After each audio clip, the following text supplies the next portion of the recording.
चरक सूत्र स्थान का फिफ्थ नंबर का चैप्टर हमने शुरू किया था और महाकषाय भी चलेगा ना साथ में।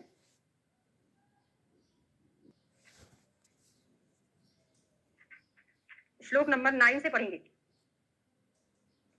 तो ये यहां से एग्जाम में काफी क्वेश्चन बनता ही है कि निम्न में से किन द्रव्यों को भोजन के बाद ग्रहण नहीं करना चाहिए। तो किन द्रव्यों को ग्रहण नहीं करेंगे भोजन के बाद? ऐसे द्रव्य जो हमारी अग्नि को मंद करते हो, क्योंकि भोजन के बाद हमको अग्नि अपनी तीक्ष्ण चाहिए होती है। क्यों? क्योंकि हमने जो भोजन किया है उसको पचाने का काम करेगी, है ना। तो भोजन के बाद गुरु पिष्टमय आहार तस्मात् तंडुलान पृथुकानपि न जातु भुक्तवान खादेन मात्राम खादित बुभुक्षिता। क्या बोला है कि गुरु पदार्थ, पिष्ट आहार, चावल, प्रथुक मतलब चिवड़ा, अब जो भी होता हो प्रथुक धान्य करके आता है, इनको हमको भोजन करने के बाद कभी भी नहीं लेना चाहिए और भूख लगने पर भी हमको योग्य मात्रा में ही खाना चाहिए। अब यहाँ से रीजनिंग क्वेश्चन बनेगा। मैंने आपको बोला ना, जहां पे मैं आपको बोलती कि रीजनिंग क्वेश्चन बनेगा वहां पे आर लिख लिया करो। रीजनिंग क्वेश्चन कैसा बनेगा? इन्हीं द्रव्यों को भोजन के बाद क्यों नहीं ग्रहण करना चाहिए? क्योंकि ये जो द्रव्य होते हैं वो गुरु होते हैं, भोजन के बाद खाने से अपने प्राकृतिक गुरु गुण के कारण ये हमारी अग्नि को शीघ्र मंद कर देते हैं। इसके कारण जो हमने भोजन करा था उसमें अग्नि की आवश्यकता होती है। तो भोजन अगर अग्नि मंद होगी तो भोजन नहीं पचेगा, नहीं पचेगा तो अजीर्ण हो सकता है। तात्पर्य यह है कि भोजन करने के बाद यदि आवश्यकता पड़े तो हल्के द्रव्य का प्रयोग कथनचित किया जा सकता है, पर ऐसे गुरु द्रव्य सर्वथा वर्जित होते हैं। ठीक है, पहला क्वेश्चन क्लियर हो गया। अगले श्लोक पर आते। अब यहाँ से क्वेश्चन बनता है निरंतर सेवनीय पदार्थ और निरंतर वर्जनीय पदार्थ। निरंतर का मीनिंग समझते हो? निरंतर वर्जनीय का मीनिंग समझते हो? निरंतर वर्जनीय का मतलब होता है कि आप इनको कभी कभी खा सकते हो लेकिन रेगुलर नहीं खाना है। और सर्वथा निषेध का मतलब होता है इनको खाना ही नहीं है। निरंतर का मीनिंग होता है कभी कभी खा सकते हैं लेकिन रेगुलर आपको नहीं खाना चाहिए। कौन कौन से द्रव्य को रेगुलर नहीं खाना है? तो यहाँ पर आप लिख लो निरंतर वर्जनीय। अभ्यास करने योग्य टर्म गलत लिखा है, आप लिख लो निरंतर वर्जनीय। डेली सेवन नहीं करना, ये हमको यहाँ तक का श्लोक बताता है। और सर्वथा त्याग करना, सर्वथा त्याग करना मतलब इनको कभी भी नहीं लेना है, वो हमारा ये वाला श्लोक बताता है। ठीक है, तो कौन से द्रव्य का निरंतर सेवन नहीं करना है? बल्लूर। बल्लूर का मीनिंग एग्जाम में पूछा गया था। बल्लूर मतलब क्या होता है? शुष्क मांस होता है। तो शुष्क मांस का सेवन भी नहीं करना है, शुष्क शाक का सेवन भी नहीं करना। और शालुकानी विषानी, शालुक मतलब होता है कमल के कंद और विष मतलब होता है कमल का डंठल। गुरु होने के कारण इनका अभ्यास नहीं करना चाहिए। मेरी बात समझ में आ रही है? बल्लूर मतलब शुष्क मांस, ठीक है, शुष्क शाक हो गया और कमल की दो चीजें याद कर लो, एक शालूक हो जाएगा और एक विष हो जाएगा। इनको हमको निरंतर नहीं लेना है। उसके बाद बोला है, यहां तक का मैं आपको विमर्श में पढ़ा दूं पहले। इन आहार द्रव्यों का प्रयोग यदा कदा किया जा सकता है पर इनके खाने का निरंतर अभ्यास नहीं करना चाहिए। क्लियर हो गया? अब अगला हाफ आता है ना। अभ्यासेत का मतलब है इनको अभ्यास ही नहीं करना है। किसको? गौरवान मांसान कृषम ना उपजयेत। क्या बोले हैं कि दुबले पतले पशु पक्षियों के मांस का प्रयोग सर्वथा नहीं करना चाहिए। ये है सेकेंड हाफ, यहां तक है आपका। जो फर्स्ट श्लोक का है यहां तक है ना। अभ्यासित, इनका डेली अभ्यास नहीं करना है। और जो कृष पशु पक्षी है ना, दुबले पतले पशु पक्षी हैं, उनका मांस ना उपयोजित, बिल्कुल भी प्रयोग नहीं करना चाहिए। मेरी बात आपको समझ आगे की नहीं, एक बार बता दो, क्योंकि संस्कृत के नोट्स में शायद पहले नोट्स थे उसमें गलत लिख गया था, उसमें निरंतर वर्जनी में इसका नाम आ गया था। ये निरंतर वर्जनी नहीं है, सर्वथा त्याग्य है, सर्वथा त्याज्य है कृष पशु पक्षियों का मांस। अभी वाले में करेक्शन है। ठीक है, अब और किसका सेवन नहीं करना है निरंतर? सर्वथा त्याग तो ओनली कृष मांस करना है, बाकी इनका तो निरंतर वर्जन करना है। तो इसका भी कुर्चिका है, किलाट है, कुल मिला के जो दूध और दही से बने पदार्थ है उनका सेवन भी नहीं करना है। सुअर का मांस है, गाय का मांस है ना, मछली है, दही, मांस मतलब उड़द है, यव नहीं यवक, यवक का सेवन नहीं करना। तो नाशीलियत मतलब होता है निरंतर नहीं करना है, यदा कदा आप कर सकते हो। तो कुर्चिका मतलब मलाई वाला, किलाट छेना के रसगुल्ले जो होते, सुअर का मांस, गू का मांस, भैंस का मांस, मछली, दही, उड़द, यवक, इनका हमको लगातार सेवन नहीं करना। ठीक है, आगे बढ़ते हैं। तो किनका सेवन हमको लगातार करना है? जिनका लगातार करना है उनको याद कर लो, जिनका नहीं करना उनको याद ना करो, आपका काम बन जाएगा। तो किनका सेवन हमको लगातार करना है? खाने में चावल सब लोग खाते हैं डेली, लेकिन यहाँ पर क्या लिखा था? यहाँ पर एक मिनट, शालूक लिखा था ना, शाली नहीं था, शालूक था। शुष्क शाक शालूक था। यहाँ पे चावल डेली सभी लोग खाते हैं, उनको खाते रहना है, छोड़ना नहीं है। षष्ठी, शाली, मुद्ग, मूंग डेली खा सकते हैं, लेकिन मूंग का एक बड़ा भाई होता है माश, उसको नहीं खाना है। ठीक है, सैंधो नमक, नमक सब लोग डेली खाते हैं तो खाते रहना है।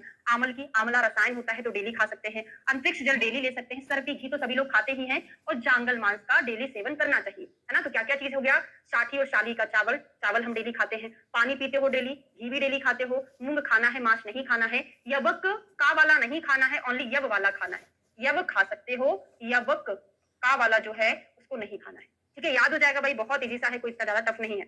अष्टांग हृदय जी बागभट्ट ने सूत्र अध्याय 8 में बोला है, त्रिफला मधु सर्पिभ्याम निशी नेत्र बलाचा। नेत्रों को बल देने के लिए रात्रि में आचार्य भागभट्ट ने किस चीज का सेवन करने का निर्देश किया है? तो किस चीज का सेवन करने का निर्देश किया उन्होंने? त्रिफला को मधु सर्पी के साथ खाने को बोला। त्रिफला नेत्र के लिए अच्छा होता है, इसको मधु सर्पी के साथ रात्रि में खाने के लिए बोला। एक अकेला याद कर लो, बाकी की चीजें मैं आपको अष्टांग हृदय पढ़ाऊंगी तब समझाऊंगी, ठीक है। अब ये वाला रेफरेंस पूछा गया था एक बार, तच्च नित्यम प्रियुंजी स्वस्थम ए अनुवर्तते। इस प्रकार ऐसे आहार द्रव्यों का नित्य सेवन करना चाहिए जिससे स्वस्थ का अनुवर्तन हो, ठीक है। आगे बढ़ते हैं। अब आता है स्वस्वृत का वर्णन। अब यहाँ से रेफरेंसेस बनना शुरू हो जाते हैं। आचार्य चरक ने स्वस्वृत का वर्णन कहाँ से शुरू किया है? सुश्रुत ने कहाँ से किया? बागभट्ट ने कहाँ से किया? तो चरक ने अंजन से शुरू किया है, सुश्रुत ने मंजन। अंजन और मंजन साथ में याद हो जाएगा, इसलिए मंजन लिखा। मंजल का मतलब मंजन नहीं है, क्या है? दंत पवन। इन्होंने अंजन से शुरुआत की, इन्होंने दंत पवन से, और बागभट्ट ने ब्रह्म मुहूर्त में उठने से शुरुआत की है। तो अत ऊर्ध्व शरीर से अब आते हैं अंजन। सबसे पहले अंजन। अब यहाँ से तो मुझे लगता है हर एक 2 पेपर के बाद ये वाला क्वेश्चन तो एग्जामिनर पेटेंट करके रखा हुआ है। कई बार पूछा गया है कि अंजन, कौन सा अंजन नित्य प्रयोग करना चाहिए, कौन सा पंचरात्रि अष्टरात्रि में करना चाहिए, कौन से अंजन का दिन में प्रयोग नहीं करना और क्यों नहीं करना। यहाँ से रीजनिंग क्वेश्चन बना हुआ है, कई बार मैंने पढ़ाया है आपको प्रीवियस ईयर में। तो सौवीरांजम नित्यम, सौवीरांजन जो है उसको डेली लगाओ। हितम अक्षणों प्रयोजित, आंखों के लिए हितकारी होता है। और जो रसांजन का प्रयोग किया जाता है वो किसके लिए किया जाता है? श्रावणार्थे, श्रावणार्थे रसांजनम। आंखों से जो दोष है उनको श्रवण करने के लिए रसांजन का प्रयोग किया जाता है। कब करते हो? पंचरात्रि या अष्टरात्रि, 5 दिन में 5 रात्रि में एक बार कर लो या 8 रात्रि में एक बार कर लो। बागभट्ट ने क्या बोला है? ये क्वेश्चन प्रीवियस ईयर में कई बार पूछा है। 7 रात्रि में एक बार। बागभट्ट थोड़ा सा डरते थे कहीं प्रॉब्लम ना हो जाए। फिर एक और क्वेश्चन पूछा जाता है कि रसांजन का प्रयोग रात्रि में ही क्यों करते हैं, इसका प्रयोग दिन में क्यों नहीं करते? यहाँ से रीजनिंग क्वेश्चन बनता है। रसांजन जो होता है हमारे आंखों से श्लेष्मा को बहा देता है। अगर हम इसका प्रयोग दिन में करेंगे तो जो सूर्य की गर्मी है वो डायरेक्ट हमारी आंखों को प्रभावित करेगी। इस कारण से हमको रसांजन का प्रयोग दिन में नहीं करना चाहिए। अभी हम पढ़ेंगे।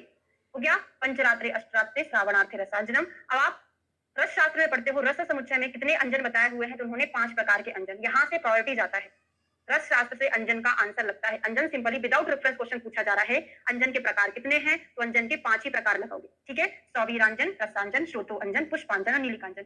इनका एक एक का लक्षण बहुत इंपॉर्टेंट है, रस शास्त्र में आपको सर पढ़ाएंगे। यहाँ पे लिखा हुआ है सौवीरांजन वाल्मीकि शिखर वाला जो है। अब रसशास्त्र से पढ़ोगे, यहाँ पे मत पढ़ो ना, बहुत ज्यादा डिफिकल्ट हो जाएगा आपके लिए। सुश्रुत जी ने निदान स्थान के 5वें चैप्टर पुष्ट निदान में क्या बताया है? औपसर्गिक रोगों का वर्णन किया। अब आपसे यहाँ से एक क्वेश्चन ये बन सकता है, सुश्रुत संहिता में पढ़ाऊंगी। आचार्य सुश्रुत ने औपसर्गिक रोगों का वर्णन कहाँ किया है? सुश्रुत जी ने निदान स्थान के 5वें चैप्टर पुष्ट में किया है। कौन कौन से होते हैं ये? किस कारण से? प्रसंगात, गाद संस्पर्शात, ऐसे करके, निश्वासात, सहभोजनात आदि। 4 डिसीज के नाम याद करोगे। कुष्ठम, ज्वरम च शोषश्च, नेत्र अभिष्यंत एव च। कुष्ठ, ज्वर, शोष और नेत्राभिषंद, ये 4 औपसर्गिक रोग होते हैं। क्वेश्चन ऐसा पूछ लिया जाता है, निम्न में से कौन सा औपसर्गिक रोग नहीं है? आचार्य सुश्रुत के अकॉर्डिंग चारों के नाम टिप ऑफ टंग याद होना चाहिए। अब दिन में अंजन का प्रयोग ना करने में हेतु, तो ये बहुत बड़ा रीजनिंग क्वेश्चन बनता है। दिवा ततना प्रयुक्तव्यम नेत्र तीक्ष्णम अंजनम। दिन में हमको कभी भी प्रयोग नहीं करना चाहिए तीक्ष्ण अंजन का। तीक्ष्ण अंजन मीन्स रसांजन का। क्यों?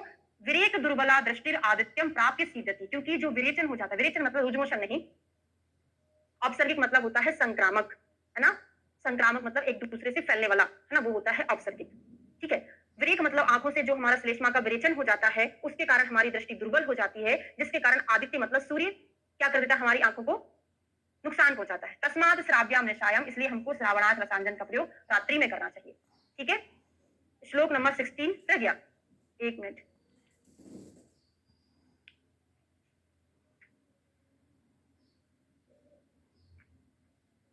हाँ हाँ, बहुत इंपॉर्टेंट है, अभी देख लेना, स्किप हो गया। तो नेत्रों में कफनाशक तीक्ष्ण अंजन का प्रयोग दिन में नहीं करना चाहिए, क्योंकि विरेक कफ निकलने से, दुर्बल दृष्टि के सूर्य के प्रकाश लगने से कमजोर हो जाते हैं, इसलिए जल निकलने के लिए जिस अंजन का प्रयोग किया जाता है उसे निश्चित रूप से रात्रि में करना चाहिए। श्लोक नंबर 16 पर आ जाते हैं। चक्षुष तेजोमयम तस्मात् विशेषात् श्रीमतो, ये सारे क्वेश्चन पूछे गए हैं भाई।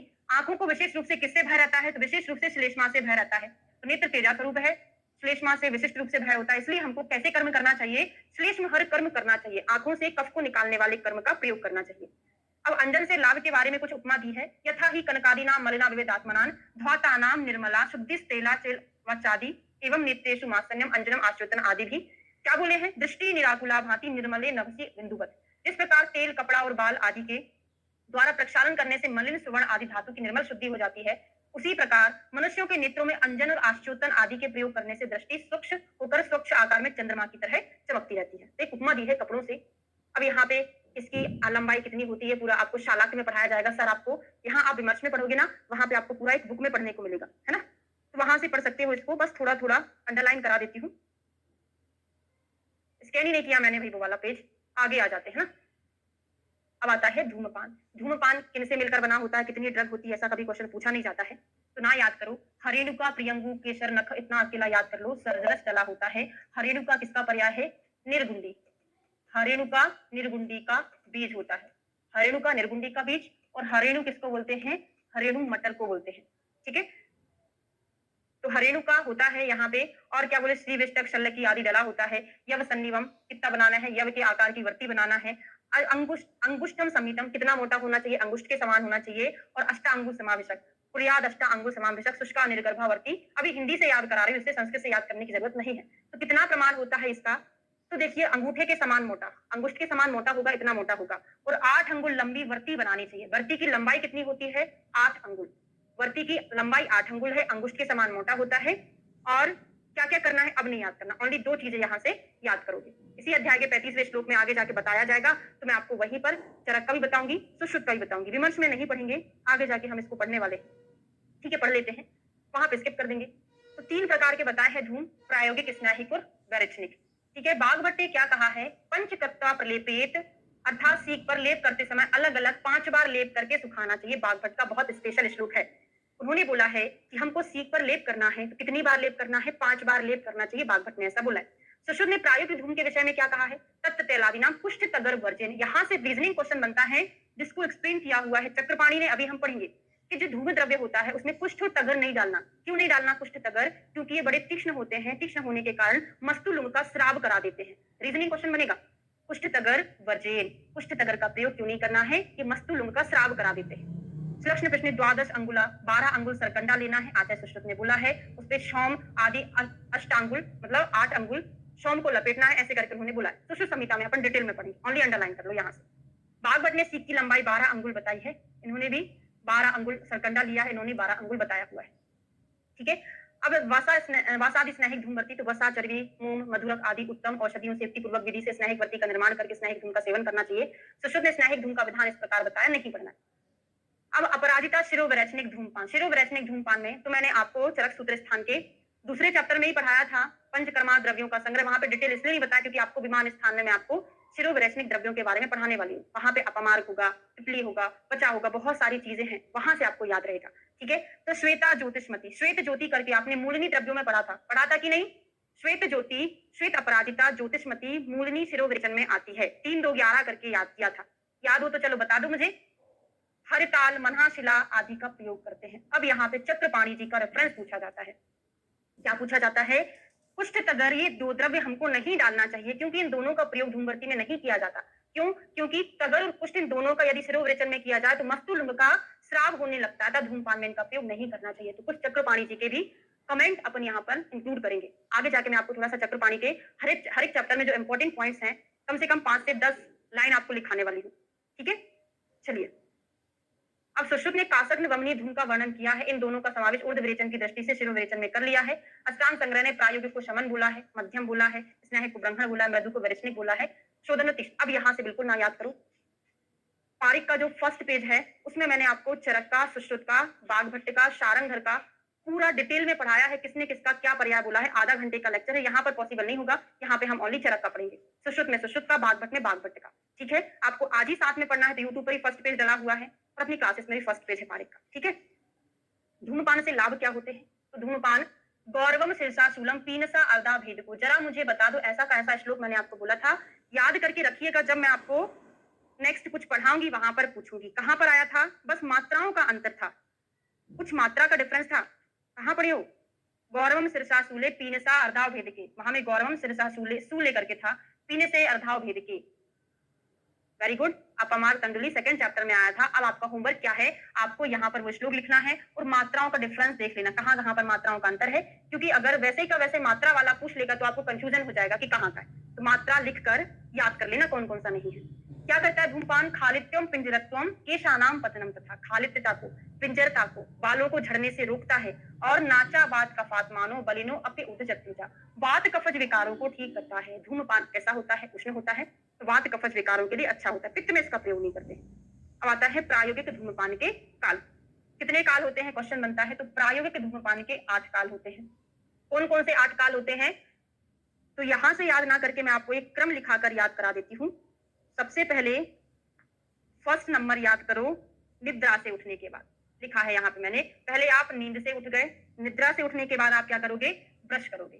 तो नींद से उठे, आपने क्या किया? ब्रश कर लिया। फिर ब्रश करने के बाद आप क्या करोगे? मुझे पता है खाना खा लेते हो, लेकिन आपको नहाना है। क्या करना है? नहाना है। निद्रा से उठने के बाद दातुन किया, फिर स्नान किया। स्नान के बाद क्या करोगे? भोजन करोगे, है ना?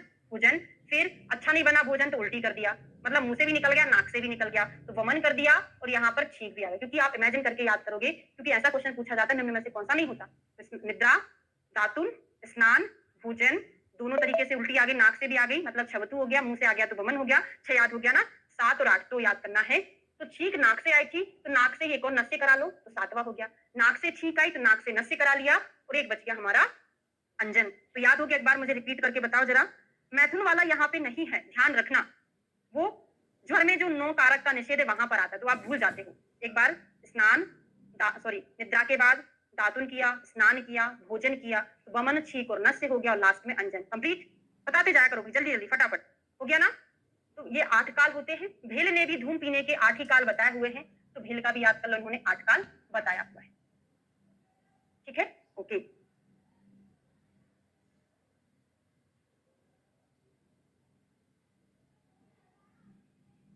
अष्टो धूम से काला, किंतु सुश्रुत ने धूम पीने के 12 काल बताए हुए हैं। चरक ने 8 काल केवल प्रायोगिक के बताए हैं। लास्ट में अभी कंक्लूड करने वाली हूँ सुश्रुत का, चरक का, बाघभट्ट का, अष्टांग हृदय का, स्पेशली बड़ा इंपॉर्टेंट है ना? लास्ट में कंक्लूड करूंगी जब धूमपान हमारा कंप्लीट हो जाएगा। तो कौन धूम कितनी बार पीना चाहिए? यद्यपि धूम पीने के उपयुक्त 8 काल बताए हैं, तथापि दिन के कालों में प्रायोगिक धूमपान केवल 2 बार, स्नैहिक 1 बार और वैरेशनिक धूम 3 या 4 बार। हमने पढ़ा नॉर्मल जो प्रायोगिक धूमपान है उसको हमको 8 बार लेना है, लेकिन दैनिक काल के बारे में पूछे 8 बार नहीं, 8 काल। सोने के बाद ले सकते हो, नहाने के बाद ले सकते हो, लेकिन दिन में कितनी बार लेना है? तो ये दैनिक काल के बारे में हम पढ़ रहे हैं। दैनिक काल कितने होते हैं? प्रायोगिक हम दिन में केवल 2 ही बार ले सकते हैं। तो याद कर लो, हमारी 2 परीक्षाएं होती है, एक मेन एग्जाम होता है, एक प्रैक्टिकल एग्जाम होता है। तो प्रायोगिक परीक्षा, प्रैक्टिकल एग्जाम को हिंदी में प्रायोगिक परीक्षा कहते हैं, जो सेकंड टाइम होती है, तो 2 बार होती है। स्नैहिक 1 बार, आप स्नेहपान दिन में 1 ही बार कराते हो, बार-बार तो नहीं कराते, तो स्नैहिक 1 बार। और विरेचन कितना होता है? 3 से 4। डब्ल्यूएचओ ने क्या बोला है? अतिसार अगर 3 से 4 बार से ज्यादा हो जाए तो उसको हम अतिसार बोलते हैं। 1 मिनट का टाइम दीजिए।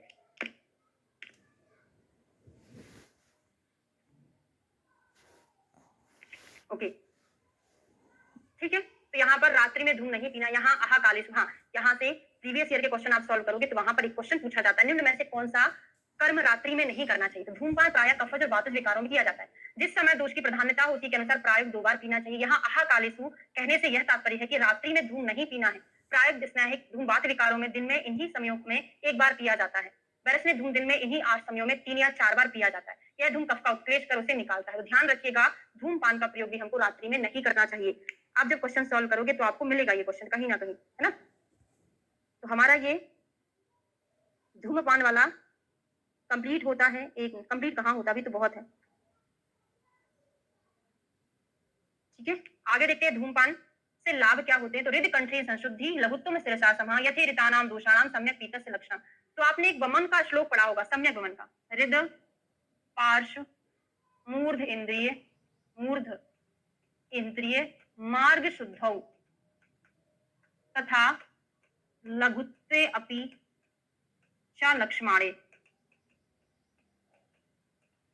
हृदय पार्श्व मूर्ध इंद्रिय मार्ग शुद्धौ तथा लघुत्वे अपि च लक्ष्माणे। पहले का श्लोक क्या है? क्रमात् कफा पित्तम अथ अनिलाश्च, ऐसे करके आता है ना। सेकंड लाइन आता है हृदय पार्श्व मूर्ध इंद्रिय। अगर हृदय कंठ इंद्रिय आ जाए ना, तो कंठ को कोड बना लो कि धूमपान करने से कंठ खराब हो जाता है। कंठ में लगता होगा ना, धूमपान से कंठ खराब होता है, तो कंठ वाला श्लोक है, धूमपान के लिए आया है।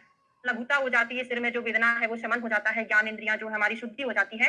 अब सम्यक, हाँ, अकाल में या अति धूमपान के उपद्रव से क्वेश्चन पूछा गया है।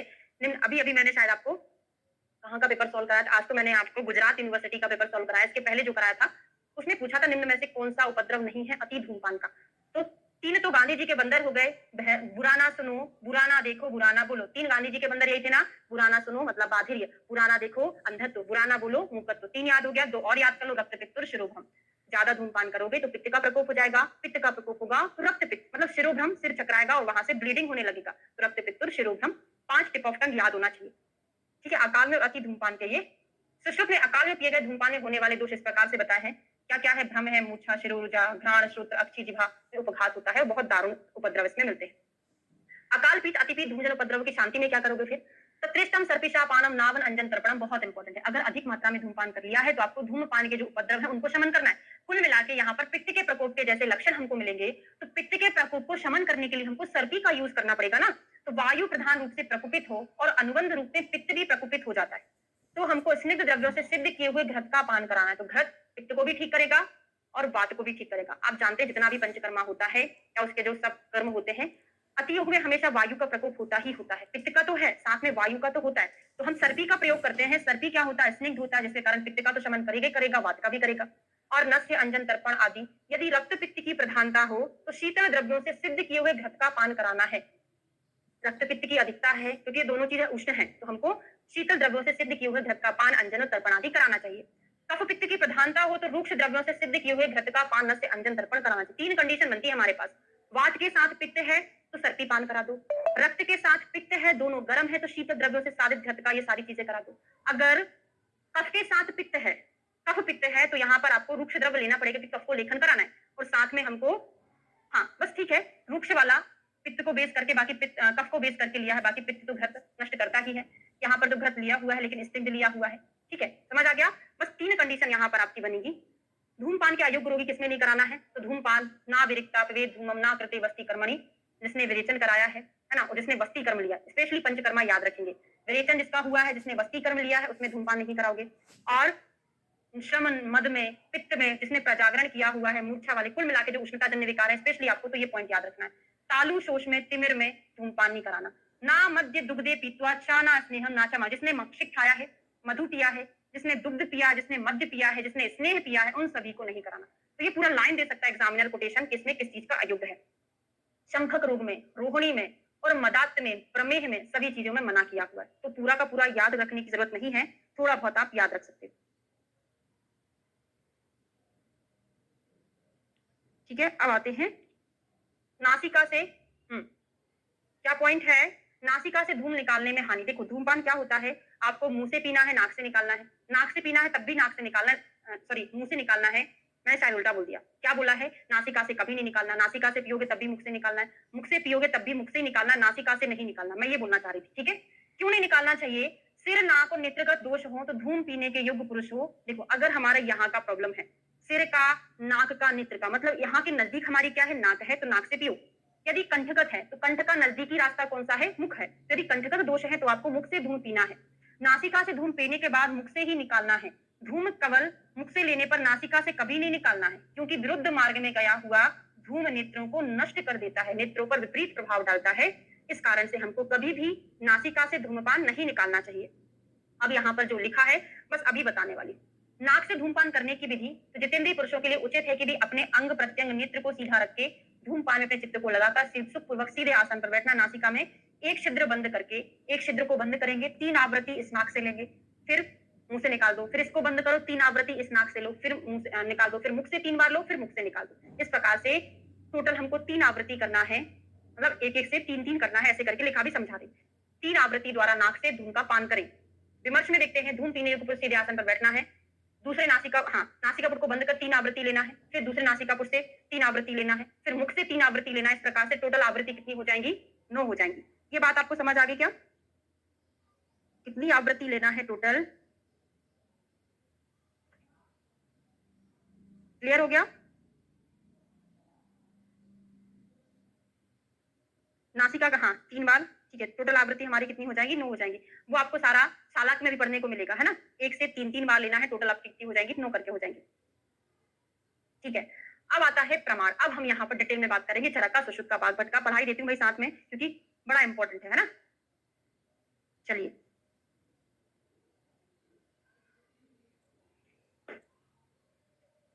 तो चतुर्विंशति नेत्रम स्वांगुल श्लोक से पढ़ना बहुत जरूरी है। इसके पहले आपको ओनली हिंदी से पढ़ा दूं। चरक का प्रसव याद करोगे। क्या याद करोगे? प्रसव, प्रायोगिक, स्नेहिक, वैरेचनिक। लिख दूं, प्रायोगिक, स्नेहिक और वैरेचनिक। ठीक है, यहाँ पर हम सुश्रुत पढ़ेंगे। सुश्रुत का ये 3 तो है, फिर यहाँ पे क्या हो जाएगा? कासग्न हो जाएगा और एक वमनी हो जाएगा, कासग्न और वमनी हो जाएगा। ठीक है, फिर यहाँ पर मैं आपको बागभट का पढ़ाऊंगी, यहाँ पे आपको शारंधर का पढ़ाऊंगी। शारंधर का क्या होगा? तीन प्राइड स्नेही विरेचनिक कासग्न वमनी तो सेम टू सेम रहेगा। एक्स्ट्रा आपका क्या हो जाएगा, व्रण धूमपान हो जाएगा। ये दोनों तो रहेगा, एक्स्ट्रा आपका व्रण धूमपान रहेगा। ठीक है, अब सुश्रुत का देखते हैं। प्रसव मतलब यहां से शुरू कर दो। कैसे शुरू करोगे, आपको पहाड़ा पढ़ना शुरू करना पड़ेगा। 8 का 8 दूनी 16, समझ में आ रहा है कि नहीं आ रहा, लिखना लिखना है। 8 दूनी 16, 8 दूनी 16, 8 तिया 24, 8 चौके 32, 8 5 40। भाई हम हिंदी मीडियम वाले हिंदी का ही पहाड़ा पढ़ेंगे, आप अंग्रेजी वाला पढ़ लीजिएगा। फिर 8 6 कितने होते हैं, 48 है ना। चरक का कितना हो जाएगा, सॉरी सुश्रुत का 48 हो जाएगा, और चरक का कितना हो जाएगा 36। हाँ 36 हो जाएगा। पहाड़ा पढ़ते समझ में आ गया। अच्छा हाँ, इंग्लिश वाला आप पढ़ लीजिएगा। 8 दूनी 16, 8 दो 16, आती है 24, 8 चौक 32, 40 इधर आएगा, 8 6 48 इधर आएगा, 40 48 हो गया। यहाँ पे 36 लिख लेना, बाकी सब सेम है। आवृत्ति क्या बोल रहे हैं, 3 आंसर लगेगा, या अभी बता रही हूँ ना। यहाँ पर 32 ही रहेगा, यहाँ पे 24 ही रहेगा। बागभट का 32 रहेगा, यहाँ पे 24 रहेगा। सारंगधर का बागभट के जैसे 40 32 24 रहेगा। यहाँ पर 16 16 है, तो इनका सारंगधर का यहाँ पे 16 हो जाएगा। वमनी इनका 10 हो जाएगा, और वर्ण भी कितना हो जाएगा, 10 हो जाएगा। तो कासक ने वमनी उनके 10 है। अब आप मुझसे ये ना पूछना कि मैडम ये भी बता दो इन्होंने किसका किससे रिप्लेसमेंट किया है। संख्या मैंने बता दी, आपको रिप्लेसमेंट याद करना है, पारिक फर्स्ट पेज से याद करना रहेगा। ठीक है, ओके ठीक है भाई, मैं आवृत्ति बता देती हूँ। आवृत्ति मतलब होता है फ्रीक्वेंसी, है ना। 3 आवृत्ति में, हाँ हाँ वही है। आवृत्ति मतलब क्या होता है, फ्रीक्वेंसी होता है। तो यहाँ पर आवृत्ति नो रहेगी, मतलब आवृत्ति क्या है, एक आवृत्ति में। अब मैं बहुत कंफ्यूजन हो गया मुझे, है ना। थोड़ा सा समय दीजिए, मैं आपको लास्ट में क्लियर करके बता दूंगी, है ना। एक से 3 बार लेना है तो टोटल आवृत्ति कितनी हो जाएंगी, 3 हो जाएगी ना। घूंट एक कहलाएगा, एक में 3 आवृत्ति हो जाएंगे। 3 घूंट 9 आवृत्ति करके आएगा। ठीक है, चलो। परिमाण कितना होता है धूम नेत्र का, तो ये आपको समझ आ गया है। अब देखो, चतुर्विंशति नेत्रम स्वांगुलिम अभिरेचनी। तो चतुर्विंशति किसका होता है, 24 वैरेचनिक का होता है। हिंदी से पढ़ लो, वैरेचनिक धूमपान है ना। 3 आवृत्ति में, हाँ हाँ वही है। आवृत्ति मतलब क्या होता है, फ्रीक्वेंसी होता है। तो यहाँ पर आवृत्ति नो रहेगी, मतलब आवृत्ति क्या है, एक आवृत्ति में। अब मैं बहुत कंफ्यूजन हो गया मुझे, है ना। थोड़ा सा समय दीजिए, मैं आपको लास्ट में क्लियर करके बता दूंगी, है ना। एक से 3 बार लेना है तो टोटल आवृत्ति कितनी हो जाएंगी, 3 हो जाएगी ना। घूंट एक कहलाएगा, एक में 3 आवृत्ति हो जाएंगे। 3 घूंट 9 आवृत्ति करके आएगा। ठीक है, चलो। परिमाण कितना होता है धूम नेत्र का, तो ये आपको समझ आ गया है। अब देखो, चतुर्विंशति नेत्रम स्वांगुलिम अभिरेचनी। तो चतुर्विंशति किसका होता है, 24 वैरेचनिक का होता है। हिंदी से पढ़ लो, वैरेचनिक धूमपान का नेत्र नली पीने वाला अंगुली 24 अंगुल का है। ठीक है, हमको समझ आ गया। स्नैहिक धूमपान के लिए 32 अंगुल है, ये भी हमको समझ आ गया। स्नैहिक का समझ आ गया, 24 इसका समझ आ गया। बस प्रायोगिक धूम पीने के लिए बैरिचनिक से कितना लंबा होता है, तो बैरिचनिक हमारा 24 है। प्रायोगिक का परिमाण इसके सापेक्ष में पूछा है कि बैरिचनिक से 1.5 अंगुल लंबा होना चाहिए, 1.5 गुना, सॉरी 1.5 गुना लंबा होना चाहिए। बात समझ में आ रही है। बैरिचनिक से 1.5 गुना लंबा मतलब 36 अंगुल होना चाहिए। यही क्वेश्चन एग्जाम में पूछा था कि द्वात्रिंशति अंगुला स्नेह प्रायोगे अध्यर्धम अमिष्यते और ऋजु त्रिकोशा फलितम कोलास्थि अग्र प्रमाणितम। 3 कोश वाला होता है, 3 कोश वाला। ऋजु मतलब सीधा, कोलास्थि अग्र प्रमाणितम, और आगे का जो अग्र है इतना बड़ा होता है कि यहाँ से बेर की गुठली निकल जाए, तो बेर की गुठली के निकलने योग्य इसका प्रमाण होता है। समझ आ गया। तो क्या लिखा है, बेर की गुठली जिसके छिद्र से निकल जाए। वस्ती नेत्र के निर्माण में जो स्वर्ण आदि द्रव्य इसमें काम आते, वहीं से धूम नेत्र बनाना चाहिए हमको। 3 कोश वाला ना, 3 बल्स होते, इसमें बेर की गुठली निकलने योग्य छिद्र वहां पे होना चाहिए। अब यहाँ पे थोड़ा सा और बात कर ले हम, जो हमने पेंडिंग छोड़ दिया था, कि आचार्य सुश्रुत का जो है कासग्न वमनी कहां से लेते हैं, मुख मार्ग के द्वारा। देखो, खांसी मुंह से आती है, वमन भी मुंह से होता है, तो कासग्न वमनी जो है मुख मार्ग से, और स्नैहिक जो होता है वो दोनों से। कैसे, मुख से और नासिका से। कैसे याद कराओगे भाई, कैसे याद करोगे। स्नेहन जो है हम नाक से नशे के रूप में लेते हैं, और मुंह से स्नेहपान के रूप में लेते हैं। तो याद हो जाएगा, स्नैहिक नाक से भी ले लिया, मुख से ले लिया। ये ओनली मुख से लेते हैं, बाकी 2 और बचे, ये कहां से लेंगे, नासिका से लेंगे। प्रायोगिक और वैरेचनिक ओनली नासिका से लेंगे। ये चीज क्लियर हो गई। तो मैं आपको थोड़ा सा एक और चीज क्लियर करने के लिए नोट्स लेके आना पड़ेगा, है ना। इसको थोड़ा पढ़ो फिर मुझे बताओ।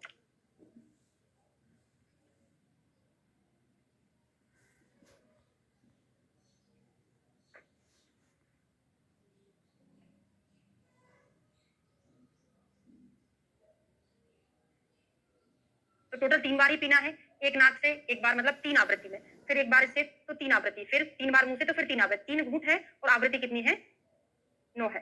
क्लियर हो गया। चलिए, आपको आवृत्ति वाला भी क्लियर है। यहाँ पर आपको पर्याय लिख लेना है, बड़े इंपॉर्टेंट है ना।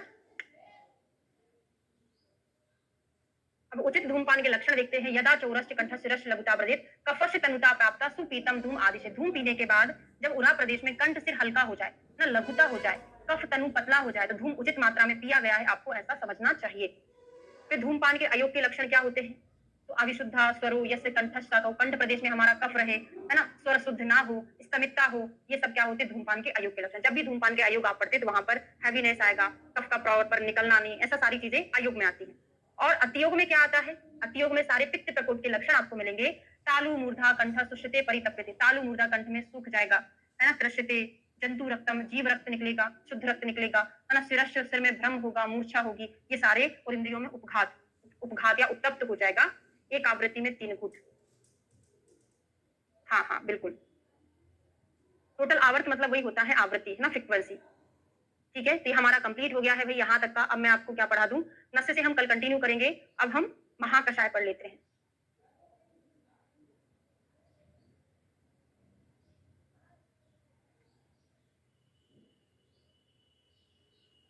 तो महाकषाय में मैंने आपको 30 तक पढ़ा दिया था, 31 से पढ़ना है ना। कल हमारा महाकषाय भी कंप्लीट हो जाएगा, पढ़ते रहिएगा। मैंने आपको इसलिए थोड़े थोड़े ही पढ़ा रही हूँ, है ना।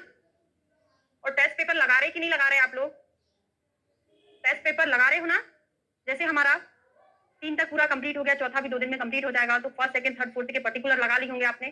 फर्स्ट सेकंड के लगाना, थर्ड फोर्थ के लगाना, फिर 5 कंप्लीट होने वाला 5 का लगाना, फिर 6 हो जाएगा तो 5 6 का लगा लेना। ऐसे आपको सॉल्व करना पड़ेगा, तभी आपकी थ्योरी अच्छी होगी। ठीक है, चलिए। तो ज्वरहर महाकषाय 39 है ये, है ना। 31 नहीं है, 9 1 जैसा दिख रहा है। बहुत इजी है इस बार के महाकषाय। इस बार के क्या मतलब 31 से। तो पूरी संग्रही आज ही मैंने आपको कौन सा पेपर सॉल्व कराया है? गुजरात यूनिवर्सिटी का पेपर सॉल्व कराया है। वहां पे ये क्वेश्चन पूछा था, मूछ रस और समंगा कहां पर आता है? मूछ रस और समंगा का क्वेश्चन पूछा था, कहां कहां आता है? तो ऑप्शन उसमें था संधानी महाकषाय। ठीक है, अच्छा, यूपीएससी 2020 में पूछा था। ओके, तो मूछ रस और समंगा संधानी में भी आता है और पूरी संग्रहणी में आता है। ये क्वेश्चन आज ही पूछा था। ठीक है, तो पूरी संग्रहणी में प्रियंगु, हाँ, कौन कौन सी चीजें होती? संग्रहण मतलब होता है स्तंभन का काम करना। ऐसी चीजों का प्रयोग करेंगे जो हम संधानी कल्पना में यूज करते हैं। कैसी? तो देखो, प्रियंगु हो गया, संधान कर्म करते हैं। अनंता तो शीतल होता है, आम की गुठली, आम रास की, रसेला होता है बहुत, लोद्र है, मूछ रस है, समंगा, धात की पुष्प। मैंने आपको बोला ना कि जितनी भी चीजें संधानी कल्पना में हम यूज करते हैं वो सारी यहाँ पर आई है। मूछ रस भी संधान का, सॉरी, स्तंभन का काम करता है, धात की पुष्प है, अधिकतर कसेली चीजें यहाँ पर प्रयोग किया गया है। ठीक है, तो शिवनाक है, लोद्र है, मूछ रस और समंगा और धात की पुष्प। प्रियंगी, धात, प्रियंगु और धात की पुष्प तो आता है, तो साथ में ही आता है दोनों चीजें, है ना। आपने अधिकतर पढ़ा होगा प्रियंगु और धात की पुष्प मूत्र स्तंभन का काम करता है। जब किसी को लूज मोशन होते हैं हम शालमली की वस्ती देते हैं, है ना, अच्छी वस्ती देते हैं, इसमें शालमली डला होता है। बाकी पद्म, पद्म केसर क्या होते हैं? कमल, शीतल होते, स्तंभन का काम कराता है। अब यहाँ पे थोड़ा सा देखेंगे, सुश्रुत ने संग्राहिक द्रव्य में वायु महाभूत प्रधान में बोला है, क्योंकि वायु में शोषण की शक्ति होती है। अब ये क्वेश्चन पूछा जा सकता है एग्जाम में कि संग्राहिक द्रव्य में कौन सा महाभूत प्रधान होता है? वायु होता है। किस कारण से? मल को सुखाता है, इसमें शोषण गुण होता है, इस कारण से ये ग्राही का काम करता है। ठीक है, जैसे शुंठी जीरक गज पिपली सारंगधर जी ने बोला है। यहाँ पे थोड़ा सा स्तंभन और ग्राही के बीच में रेफरेंस लिखा हुआ है। तो कटु प्रधान होते हैं ग्राही, स्तंभन, दोनों का काम एक ही है, स्तंभन कराता है, लेकिन कुछ अलग रस और विपाक इनके होते हैं। तो कटु रस प्रधान है, ये कसारस प्रधान है। उष्णवीर्य होता है, ये शीतवीर्य होता है। अग्नि महाभूत प्रधान है, ये वायु महाभूत प्रधान होता है। ये वायु को शमन करता है, ये वायु को बढ़ाने का काम करता है। ये एग्जाम में कई बार पूछे गए क्वेश्चन है। पारिक 80 पेजेस कंपाइलेशन में मैंने आपको ये चीज पढ़ाया हुआ है अलग से, है ना। अब पुरीश विरंजनी महाकषाय, पुरीश विरंजनी महाकषाय में ऐसी चीजें आएंगी जो कलरेशन का काम करती है। विरंजन मतलब होता है कलर कराना। तो कौन सी चीजें कलर कराती है? जैसे जामुन, अभी अभी खाई हुई है मैंने, बड़ी टेस्टी टेस्टी जामुन, है ना, सीजन चल रहा है ना। ये टंग को तो कलर करती है, पुरीश को भी कलर करती होगी, है ना। तो जम्बू पहला है, पुरीश विरंजनी में जामुन पहला है। तो जामुन क्या करता है? पुरीश का रंजन करता है। और एक और चीज आपको याद होगी, 3 चीजें मैंने याद कराई हैं, मृतिका, भ्रष्ट मृतिका, आज के पेपर में सॉल्व कराया है, और मृत कपाल, मृत कपाल याद कराया है कि मृत कपाल शोणित स्थापन महाकषाय में आता है। शोणित स्थापन, है ना, शोणित का स्थापन, है ना, जो काली माता जी हैं वो क्या करती हैं? एक कपाल में, किसका रहता है? वो मिट्टी का कपाल रहता है, उसमें शोणित का स्थापन करती हैं। तो मृत कपाल शोणित स्थापन में। भ्रष्ट मृतिका कहाँ आता है? पुरीश विरंजनी। अगर आप मिट्टी को फ्राई कर दो, भ्रष्ट कर दो, तो उसका कलर चेंज हो जाता है। तो भ्रष्ट मृतिका किसमें आता है? पुरीश विरंजनी। और मिट्टी वाला किसमें आता है? शर्दी निग्रहण, किसमें? शर्दी निग्रहण में आता है ना। तो अगर किसी को उल्टियां हो रही है, उसके मुंह में मिट्टी भर दोगे तो उल्टी ही रुक जाएगी। तो मिट्टी जो है भ्रष्ट किसमें आता है? शर्दी निग्रहण में आता है। ठीक है, और बाकी की चीजें याद करने की कोशिश करेंगे। जम्बू है, शल्लकी है ना, मधुक, शालमली, श्री वेष्टक, सारे के सारे यहाँ पर निर्यास है ना। शल्लकी का निर्यास क्या होता है? कुंदरू, यहाँ पे खुद शल्लकी है। शालमली खुद है, इसका निर्यास क्या होता है? मूत्ररस होता है। श्रीवेष्टक खुद है, उसका निर्यास क्या होता है? श्रीवेष्टक का सरल का निर्यास होता है श्रीवेष्टक, जिनके निर्यास में निकलते अधिकतर वही चीजें यहाँ पर हैं। ठीक है, अगला, हाँ, और एक और चीज यहाँ पे जो पुरीस, हाँ नहीं, संग्रहणी की बात करेंगे, वहां पे नहीं, मूत्र संग्रहणी का देखते हैं। तो पुरीस विरंजनी और मूत्र संग्रहणी में पहला द्रव्य क्या है? जामुन है। पुरीस विरंजनीय और मूत्र संग्रहणी में पहला द्रव्य जामुन है। यहाँ पे आम्र, आम भी है। ठीक है, अश्वत्थ भल्लातक भी है। सोमवल्कल याद कर लो। तो जामुन हो गया, संग्रहण मतलब रुकारा है, कपीतन है, उदुम्बर है, पीपल है, भिलावाश मंतक, कुल मिला के पंचशीरी वृक्ष। यहाँ पे पंचशीरी वृक्ष में कौन कौन आता है? पीपल, पारिश, प्लक्ष, वट, उदुम्बर, है ना। क्या क्या है? पीपल मतलब अश्वत्थ, पीपल, पारिश, क्या होता है भाई यहाँ पे दिया है कि नहीं दिया आप देख लेना, पालिश, प्लक्ष, वट और उदुम्बर, है ना, उदुम्बर भी आता है। पंचशीरी वृक्ष यहाँ पर दिए हैं, काउंट कर लेना कौन कौन से होते हैं, और सोमवल्कल भी आया हुआ है। ठीक है, ये मूत्र संग्रहणी हो गया। अब आता है मूत्र विरंजनी महाकषाय। एक ही क्वेश्चन याद करना कि कमल के भेदों का वर्णन कहाँ किया है? तो कमल के भेदों का वर्णन जो कि कलर का काम करता है, मूत्र का कलरेशन का काम भी करेगा, तो मूत्र विरंजनी महाकषाय में कमल के भेदों का वर्णन है। और बेर के भेदों का वर्णन कहाँ पर है? बेर के भेदों का वर्णन विरेचनोपग महाकषाय में है। विरेचनोपग महाकषाय में बेर के भेदों का वर्णन है, और कमल के भेदों का वर्णन मूत्र विरंजनी में है। कमल के भेद मतलब पद्म, उत्पल, नलिन, कुमुद, सौगंध, पुंडरीक, ये सारे कमल के नाम है। ये सारी चीजें यहाँ पर, और कुछ एक्स्ट्रा चीजें भी हैं, मुलैठी, प्रियंगु और धाती। तो मैंने बोला ना, प्रियंगु धाती सब जगह आता है। तीन चीजें अकेला आपको याद करना पड़ेगा, प्रियंगु धाती तो साथ में चलते हैं, एक मुलैठी बस याद कर लो। ठीक है, बाकी के सारे कमल के भेद हैं। मूत्र विरेचनी महाकषाय में क्या आता है? तो तृण पंचमूल के द्रव आते हैं। तृण पंचमूल में क्या आता है? कुश, काश, नल, दर्भ, कांडेक्षु, है ना। कुश, काश, नल, दर्भ, कांडेक्षु आदि जो है इतकटमूल। अभी सब पर्याय है एक दूसरे के, है ना। अब यहाँ पर प्रॉपर क्या क्या लिखा है? दर्भ है, कुश है, काश है, गुंद्रा है, इतकटमूल है। और पाषाण भेद बड़ा इंपॉर्टेंट है। डायोरेटिक होता है मूत्र विरेचनी, जैसे बुक्सु डायोरेटिक होता है, ये भी डायोरेटिक होता है। तो यहाँ पर मूत्र विरेचनी महाकषाय में क्या क्या चीज है? स्वदंष्टा, गोक्षुर तो रहेगा भाई, गोक्षुर नहीं रहेगा तो काम कैसे चलेगा? तो गोक्षुर भी मूत्र विरेचनी होता है, डायोरेटिक होता है, बाकी का पाषाण भेद। ठीक है, अगले पर आते, मैंने आपको पहले ही बोला कि थोड़ा बहुत याद रख लो ना तो आपका काम चल जाएगा। ऐसा मैं बिल्कुल नहीं बोल रही हूँ कि आपको 100% चीजें याद होना चाहिए, नहीं हो तो ठीक है ना, क्योंकि यहाँ से अगर क्वेश्चन पूछा जा रहा है तो अधिकतर बच्चों के क्वेश्चन गलत होने के चांसेस रहते हैं। मैंने आपको वैसे 24 पूरा एक एक करके याद करा दिया था, यूट्यूब पर जो वीडियो डले हैं 3 टिप ऑफ टंग, आपको 24 तो याद ही हो जाना है, बाकी जो 26 है वो आपको मैं क्लास में पढ़ा रही हूँ ना, पूरा यहाँ से याद नहीं करना है। कासर महाकसाय का पूछा था एक बार, कास का पूछा था, किसका मुझे याद नहीं है। द्राक्षा, अभिया, आमल की, तो यहाँ पर मुनक्का। आपको खांसी होती तो आपको ठंडी चीजें नहीं खाना रहता। हाँ, वही तो मैंने बोला कि मैच कर लेना तृण पंचमूल में कौन कौन सा। कुश, काश, नल, दर्भ, कांडिक्षु, इक्षु नहीं होता है, कांडिक्षु होता है। हाँ, एक आप देख लेना, वही मैंने बोला, कुश, काश, नल, दर्भ, कांडिक्षु, इतना होता है। कांडिक्षु है लेकिन इक्षु नहीं है ना, तो मैच कर लेना।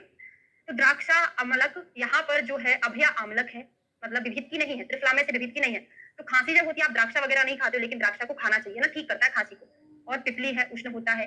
और कर्कट संगी, कर्कट संगी जो है, कंटकारी, सॉरी कंटकारी जो घृत है, कंटकारी तो कफ को नाश करता है ना, काश नाशक होता है, तो कंटकारी तो रहेगा ही रहेगा, साथ में कर्कट संगी, तो कंटकारी कर्कट संगी का क्वेश्चन बना है। और दोनों प्रकार के पुनर्नवा का क्वेश्चन भी बना है। तो ब्रशीर पुनर्नवा, श्वेत पुनर्नवा, रक्त पुनर्नवा यहाँ पर होता है। और तामल की को आचार्य चरक ने विमान स्थान के मधुर स्कंध में रखा, ये क्वेश्चन पूछा है। और तामल की किस महाकषाय में आता है? तामल की कासर में आया हुआ है। ठीक है, 36 हो गया है। अगला श्वास हर देखते हैं। तो श्वास और हिक्का में तो आइए है छठी पुष्कर मूल, कई बार क्वेश्चन बना है, एक ही चीज याद कर लो, बाकी एक तामल की। तो कास में भी आया है तामल की, और कहां पर आया है? श्वास में भी तामल की आया है। ठीक है, बाकी छठी पुष्कर मूल। और सुरसा का क्वेश्चन पूछा था भाई, यूपीएससी 2020 का पेपर था, उसमें सुरसा पूछा था, मेरा क्वेश्चन आंसर गलत हो गया था। तामल की को मधुर स्कंद में रखा है ना। सुरसा अपन क्या बोलते हैं, तुलसी की चाय पीते हैं, खांसी में पीते होंगे, तो कास लगा दिया था, मेरा गलत हो गया था, है ना। तो सुरसा जो है तुलसी का नाम है, कहां पर है? श्वास में है। ठीक है, इलायची वगैरह डाला हुआ है, जीवंती, हिंगू वगैरह। ठीक, शोथर महाकषाय में क्या है? दशमूल के पूरे द्रव्य है। दशमूल के कौन से द्रव्य हैं? शालपर्णी, प्रश्नपर्णी, प्रतिकंठकारी, गोक्षुर, है ना। और ये लघु पंचमूल हो गया, बृहद पंचमूल, अरणी, पाटला, शिवनाथ, ऐसे करके 10 द्रव्य है दशमूल के, याद ही हो जाएगा आपको, है ना।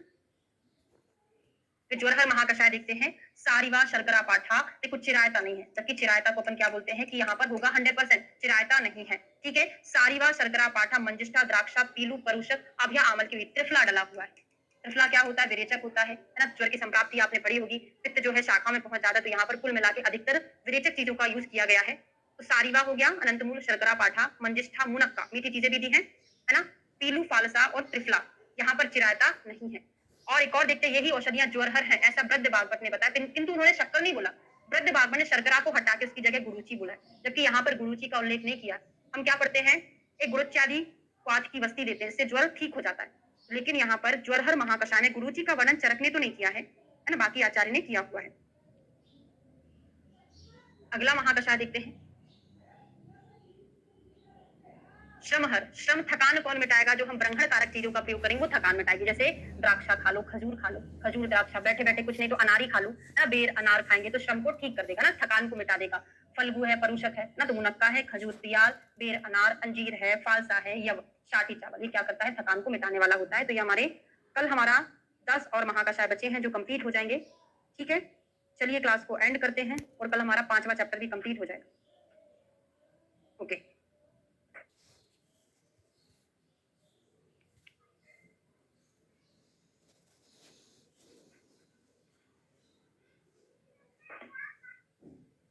Good evening.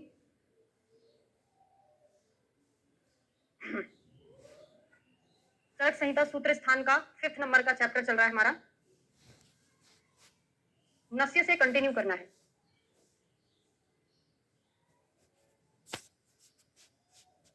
चलिए स्टार्ट करते हैं। तो वर्षे वर्षे अणु तेलम चा कालेषु त्रिषु नाचरेत, किसका प्रयोग किया जाता है? हम नस्य में किसका प्रयोग करते हैं? अणु तेल का प्रयोग करते हैं। कैसे बनाते हैं अणु तेल को, वो भी हम आगे जाके अभी पढ़ने वाले हैं। कब किया जाता है नस? प्रावट शरद बसंत ऋतु में नस्य का प्रयोग किया जाता है, या फिर प्रावट शरद बसंत में सभी पंचकर्म का प्रयोग किया जाता है। पंचकर्म का प्रयोग प्रावट शरद बसंत में। इन ऋतुओं को किस नाम से जाना जाता है? इनको हम साधारण ऋतु बोलते हैं, या इन्हीं को हम संशोधन ऋतु भी बोलते हैं। संशोधन क्यों बोलते हैं? क्योंकि यहाँ पर संशोधन कराते हैं।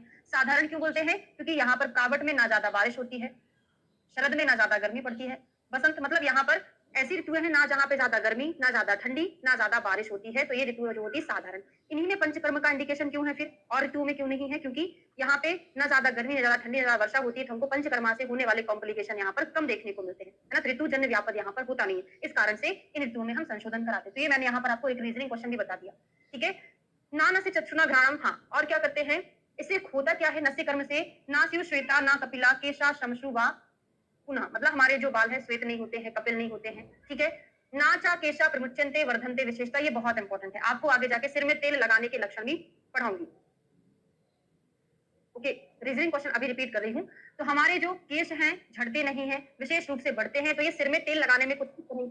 ये नस्य में भी है कि नाक में तेल डालना है, लेकिन हमारे बाल कैसे हो रहे हैं? बड़े अच्छे हो रहे हैं, झड़ते भी नहीं है, और यहाँ पर होने वाली जितनी भी प्रॉब्लम है ऊर्ध जत्रुगत विकार भी नहीं होंगे, जैसे मन्यास्तम है, शिराशूल है, अर्दित है, हनुग्रह, है ना, सारा यहाँ का विकार है, तो कुछ भी नहीं होगा नस्य करने से। ठीक है, रीजनिंग क्वेश्चन ये था कि प्रावट शरद बसंत में जो कि साधारण ऋतुएं होती है, इनमें ही पंचकर्मा क्यों कराते हैं, बाकी ऋतुओं में क्यों नहीं कराते?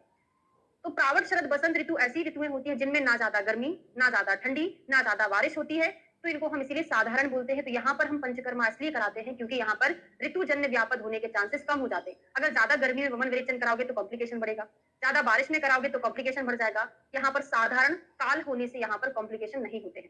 ठीक है, समझ आ गया।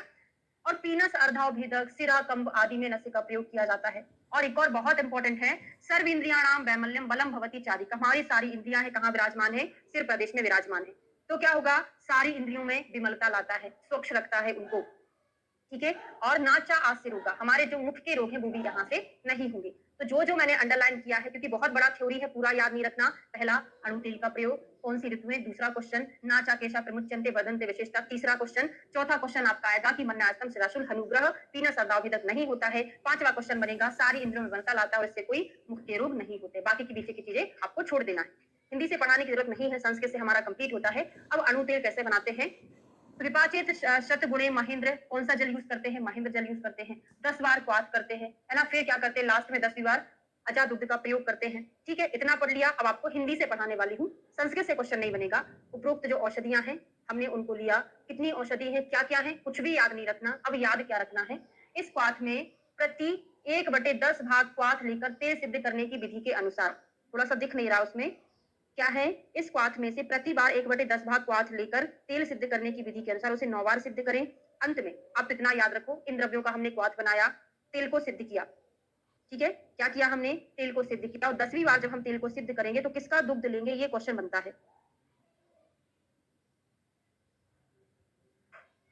ठीक है, तो इस क्वाथ में हमने 9 बार सिद्ध किया और 10वीं बार किसका दुग्ध लिया, ये क्वेश्चन बनेगा। तो 10वीं बार हमको बकरी का दूध लेना है और सिद्ध करना है। ठीक है, फिर क्या है, सर्वप्रथम उत्तमांग स्नेहन स्वेदन करने के बाद 2 तोले अणुतिल। अब क्वेश्चन पूछा जाता है अणुतिल की मात्रा कितनी होती है। अभी मैंने आपको आज यूपीपीएससी 2015 का पेपर सॉल्व कराया, तो हमारा यूपीपीएससी की सॉरी 2015 की सीरीज चल रही है, उसमें यूपीपीएससी हो गया है उसका अभी मतलब चल रहा है, 2-3 पेपर और बचे, 2015 भी कंप्लीट होने वाला है, फिर हम 2014 पे आ जाएंगे। पीछे से अपन ने शुरू किया, वहां पर ही मैंने आपको बताया है, वहां पे पूछा था मात्रा कितनी होती है अणुतेल की, अर्धपल। तो आ से अणुतेल, आ से अर्धपल। अर्धपल का मीनिंग कितना होता है, 2 तोला। अर्धपल मतलब 2 तोला, एक पल मतलब 4 तोला होता है। ठीक है, तो अजादुग्ध, आ से अजादुग्ध, अजा मतलब बकरी, आ से अर्धपल, आ से अणुतेल। ठीक है, अर्थात 3 बार 2 तोले तेल का प्रयोग करके डालना चाहिए। 3 बार नस्य देना है, 3-3 बार 3-3 दिन पर नस्य देना, अर्थात 1 दिन का अंतर, मतलब अल्टरनेट डे करना। आप समझ रहे हो कितना देना है, 3 बार देना है, 3-3 दिन पर देना है, मतलब 1 दिन छोड़कर देना है, और 1 दिन का अंतर देकर 7 बार नस्य का सेवन करना चाहिए। नस्य लेते समय मनुष्य तेज वायु रहित उष्ण प्रदेश में रहे ना रहे और हितकारी भोजन का सेवन करते हुए अपनी इंद्रियों को वश में, और यह जो तेल होता है तीनों दोषों को शमन करने वाला होता है। इसको थोड़ा सा एक बार और पढ़ लो, क्या बोला है। अणु तेल में, है ना, पहले हमने पिचू को, कॉटन पिचू को भिगोया अणु तेल में, फिर 3 बार नस्य देना है, 3 बार में 2 तोले तेल का प्रयोग कर डालना चाहिए। मतलब हम 2 तोले का जो हमने अणु तेल लिया था 2 तोला, उसमें हमने नस्य दिया, मतलब 3 बार हम उसको भिगा भिगा के दे रहे हैं, तो उसका जो 2 तोला मात्रा है वो पूरा यूज होना चाहिए। ठीक है, ऐसा हम कब करेंगे, 3-3 दिन पर, मतलब आज 1 दिन, कल दूसरा, परसों तीसरा। आयुर्वेदा में जो तीसरा दिन मतलब होता है अल्टरनेट डे। आज दिया पहला दिन, कल नहीं दिया दूसरा दिन, परसों दिया तीसरा दिन, तो ऐसे करके 3-3 दिन पर देंगे। टोटल कितनी बार देना है हमको, 7 बार ऐसा करना है। तो कितने दिन हो जाएंगे, काउंटिंग कर लेना। 1 तोला, हाँ 10 ग्राम या 11.5, आइडियली देखा जाए तो 11.56 ग्राम होता है 1 तोला बराबर, 1 कौश बराबर, है ना। नहीं तो आप 10 मोटा मोटा 10 भी आंसर लगा सकते हैं। ठीक है, चलिए आगे बढ़ते हैं। दंत पवन, है ना, आगे आता है हमारा। हाँ, और महेंद्र जल कितना लेते हैं ये भी आपको याद करना है ना, वो थोड़ा स्किप हो गया है। महेंद्र जल कितना होता है, 100 गुना होता है। तुम 100 गुने आकाशीय जल में क्वाद करना, ये भी बड़ा इंपॉर्टेंट है, 100 गुना आकाशीय जल। दंत पवन धातुन का वर्णन, अपोथिताग्रम दो कालो कषाय कटु तिक्तम। ये क्वेश्चन बहुत ज्यादा एग्जाम में पूछा है कि आचार्य चरक ने दातुन में कौन से रस को यूज किया है, कटु तिक्त कषाय रस को यूज किया है, जबकि सुश्रुत ने दातुन में कटु तिक्त कषाय के साथ साथ मधुर रस को भी यूज किया। सुश्रुत ने 4 रस वाली दातुन बताई है, चरक ने ओनली 3 रस वाली दातुन बताई है, और 2 काल उसका सेवन करना। ये 2 काल क्या होता है, चक्रपाणी की कमेंट्री पढ़ेंगे। ठीक है, दंत मांसाना बाध्यन, आपको ब्रश ऐसे करना है, इतना देगा, पूछेगा किसके लिए आया है, कंडूस ऑप्शन में रहेगा, कवल रहेगा, दंत पवन रहेगा। तो आपको ब्रश ऐसे करना है कि आपके जो दंत मांस हैं, गम्स हैं, उनको कबलम ना हो। तो दंत मांसान आबाध्यन दातुन के लिए आया है। दो काल का मतलब क्या होता है, प्रातः काल और सायं काल लेना चाहिए। चक्रपाणी ने सायं तथा प्रातः इस प्रकार से 2 काल लिए हैं। अष्टांग संग्रह ने लेकिन अलग लिया है, इनका क्वेश्चन पूछा जाता है। दो काल मतलब प्रातः और सायं, उन्होंने क्या बोला है, प्रातः ले लो और भोजन के बाद ले लो, मतलब सायंकाल दातुन का प्रयोग करना चाहिए। अष्टांग संग्रह ने दो काल का मतलब क्या लिया है, प्रातः और भोजन के बाद। भोजन के बाद मतलब यहाँ पर सायंकाल को लिया कि खाना खाने के बाद, शाम का भोजन करने के बाद एक बार और ब्रश कर लो। ठीक है, पूछे गए क्वेश्चन। दातुन करने का द्वादश अंगुलम कितना होता है, इन्होंने बताया है। अष्टांग संग्रह ने बताया है 12 अंगुल का होता है ना, और उसका जो अग्र प्रमाण होता है अंगुली के समान। ये किसने बोला है, अंगुल कितना होता है, सुश्रुत का है और बागभट्ट का है ना। द्वादश अंगुल जो होती है दातुन की लंबाई, सुश्रुत बागभट्ट की है ना, कितनी होती है, 12। लिख लो, आचार्य सुश्रुत बागभट्ट ने बताया, चरक ने ऐसा प्रमाण नहीं बताया है। और प्रमाण कितना होता है, कनिष्ठ का अंगुली के समान पतली होती है। प्रातः और भुक्त्वाचा मतलब सुबह और खाना खाने के बाद इसका भक्षण करना चाहिए। भक्षण मतलब ब्रश करना चाहिए। दातुन से क्या लाभ होता है, निहंती गंध वैरस्यम, आपको ऑप्शन में जिह्वा निर्लेखनी रहेगा। जब मैं आपको जिह्वा निर्लेखनी पढ़ाऊंगी तब कोड बनाकर याद कराऊंगी।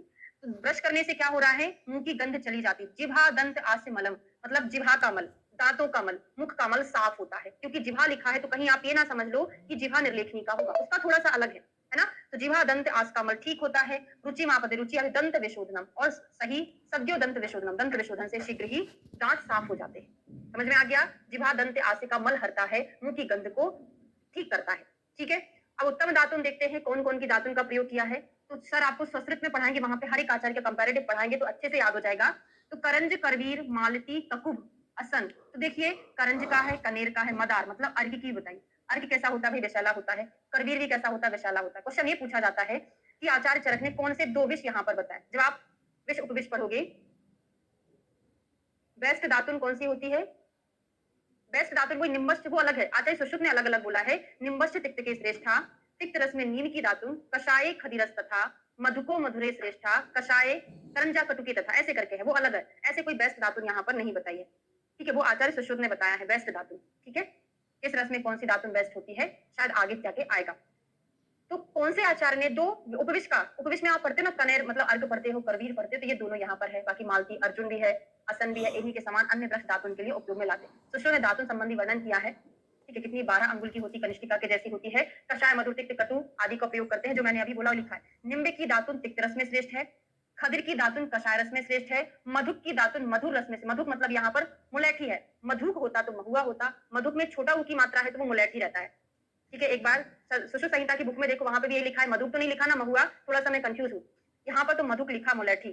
सुश्रुत संहिता में देखो यही लिखा कि नहीं लिखा, महुआ ना हो, है ना। अभी मेरा दिमाग में पढ़ाने से पहले ये क्वेश्चन चल रहा था, वो आ ही गया। और करंजा कटु की तथा, कटु रस में करंज, याद करने का बहुत सिंपल तरीका है। का से कटु, का से करंज, माँ से मधुक, माँ से मधुर। कषाय में खदिर, इंग्लिश में अपन के लिखते हैं, यहाँ पर के लिखते हैं। और नीम कैसी होती है, तिक्त होती है, कड़वी लगती है हमको, तो निम्बर्ष तिक्त के श्रेष्ठ। अब अष्टांग संग्रह ने, हृदय ने क्या बोला है, कौन कौन सी धातु नहीं करना चाहिए, तो बहुत सारी हैं। अष्टांग संग्रह की वहीं पर याद करेंगे, हृदय में भी पढ़ेंगे। श्लेष मातक है, अरिष्ट मतलब नीम की दातुन, विधि तक की दातुन, बिल्व है। ठीक है, और लास्ट में पीलू की बड़ी पूछी जाती है, हर एक एग्जाम में पीलू तो आता ही है। पीलू की दातुन निषेध है, श्लेष मातक, विधि तक की दातुन भी निषेध होती है। अष्टांग संग्रह ने ऐसा बोला है। पीलू वाला क्वेश्चन बहुत ज्यादा प्रीवियस ईयर में पूछा गया है। जिह्वा निर्लेखनी का वर्णन देखते हैं, तो किसकी बनी होती है जिह्वा निर्लेखनी, सोने की, चांदी की, तांबे की, रपू, है ना, इन सब की बनी होती है। जिह्वा निर्लेखनी से तीक्ष्ण, हाँ, जिह्वा मूल गतम यच्च मलम उच्छ्वास रुद्रम, जिह्वा के मूल में जो मल होता है वो हमारी सांस को रोकने का काम करता है। दौर्गंध्यम भजते तेन तस्मात जिह्वा विनिर्लेखनी, इस दुर्गंधता को हटाने के लिए हम जिह्वा निर्लेखनी का प्रयोग करते हैं। तो जिह्वा के मल को निकालने के लिए जिह्वा निर्लेखनी सोना, चांदी, तांबा, रागा, पीतल का बनाना चाहिए। इन्होंने वृक्ष की जिह्वा निर्लेखनी बनाने को नहीं बोला है, वो किसी और आचार्य ने बोला है, जो कि मैं विमर्श में पढ़ाने वाली हूँ। एक एग्जाम में ये क्वेश्चन पूछा था कि आचार्य ने वृक्ष की भी जिह्वा निर्लेखनी बनाने को बोला है। ठीक है ना, तो इनकी बनाना, इन्होंने सोना, चांदी, तांबा, रागा बोला है, वृक्ष का उल्लेख नहीं किया है। परंतु निर्णय करते समय ध्यान रखना चाहिए कि इनके अग्रभाग तेज ना हो। जिह्वा के मूल भाग में रहने वाला मल श्वास प्रश्वास की क्रिया को बाधा पहुंचाता है तथा मुख में दुर्गंधि उत्पन्न करता है, अर्थात जिह्वा निर्लेखन से उसको निकाल देना चाहिए। ऊपर तो धातु निर्मित ही जिह्वा निर्लेखन का वर्णन है, लेकिन सुश्रुत जी ने वृक्ष की भी जिह्वा निर्लेखनी से जिह्वा साफ करने को बोला है। ये क्वेश्चन आप बहुत अच्छे से याद रखिएगा, विमर्श से क्वेश्चन बनेगा। विमर्श मतलब समीक्षा में पढ़ोगे आप, सुश्रुत में आएगा ही आएगा। अब इसकी लंबाई कितनी होती है, तो आचार्य सुश्रुत ने इसकी लंबाई कितनी बताई है, 10 अंगुल बताइए। क्या बोल रहे हैं सुश्रुत ने, हाँ अच्छा आप आंसर दे रहे हैं, ठीक है। तो आचार्य सुश्रुत ने ये भी चरक ने नहीं बोला, जो ब्रश था उसकी लंबाई 12 अंगुल, सुश्रुत बागभट दोनों बोले हैं। और जो टंग क्लीनर है उसकी लंबाई ओनली सुश्रुत बताए हैं 10 अंगुल होती है। तो ब्रश इतना बड़ा 2 अंगुल चबा जाते हैं, खा लेते हैं, तो बचा कितना, 10 अंगुल का, वो जिह्वा निर्लेखनी हो गया। तो जिह्वा निर्लेखनी 10 अंगुल की होती है। जिह्वा निर्लेखनम डॉक्टर सवर्णम बाक्ष में, बाक्ष मतलब होता है वृक्ष। देखो अपन यहाँ पे पढ़ भले ही चरक रहे हैं, लेकिन साथ में आप थोड़ा सुश्रुत का भी पॉइंट कवर कर रहे हैं, थोड़ा अष्टांग हृदय का भी कवर कर रहे हैं। जब ये एक्चुअल में संहिता में आएगा तो आपको इजीली याद हो जाएगा चीजें। ठीक है, तो 10 अंगुल की होती है। ब्रश जो है 12 अंगुल का होता है। मुख में सुगंधित द्रव्य धारण, अब यहाँ से बहुत क्वेश्चन बनता है, कौन से द्रव्य का कौन सा पार्ट मुंह में धारण करना चाहिए।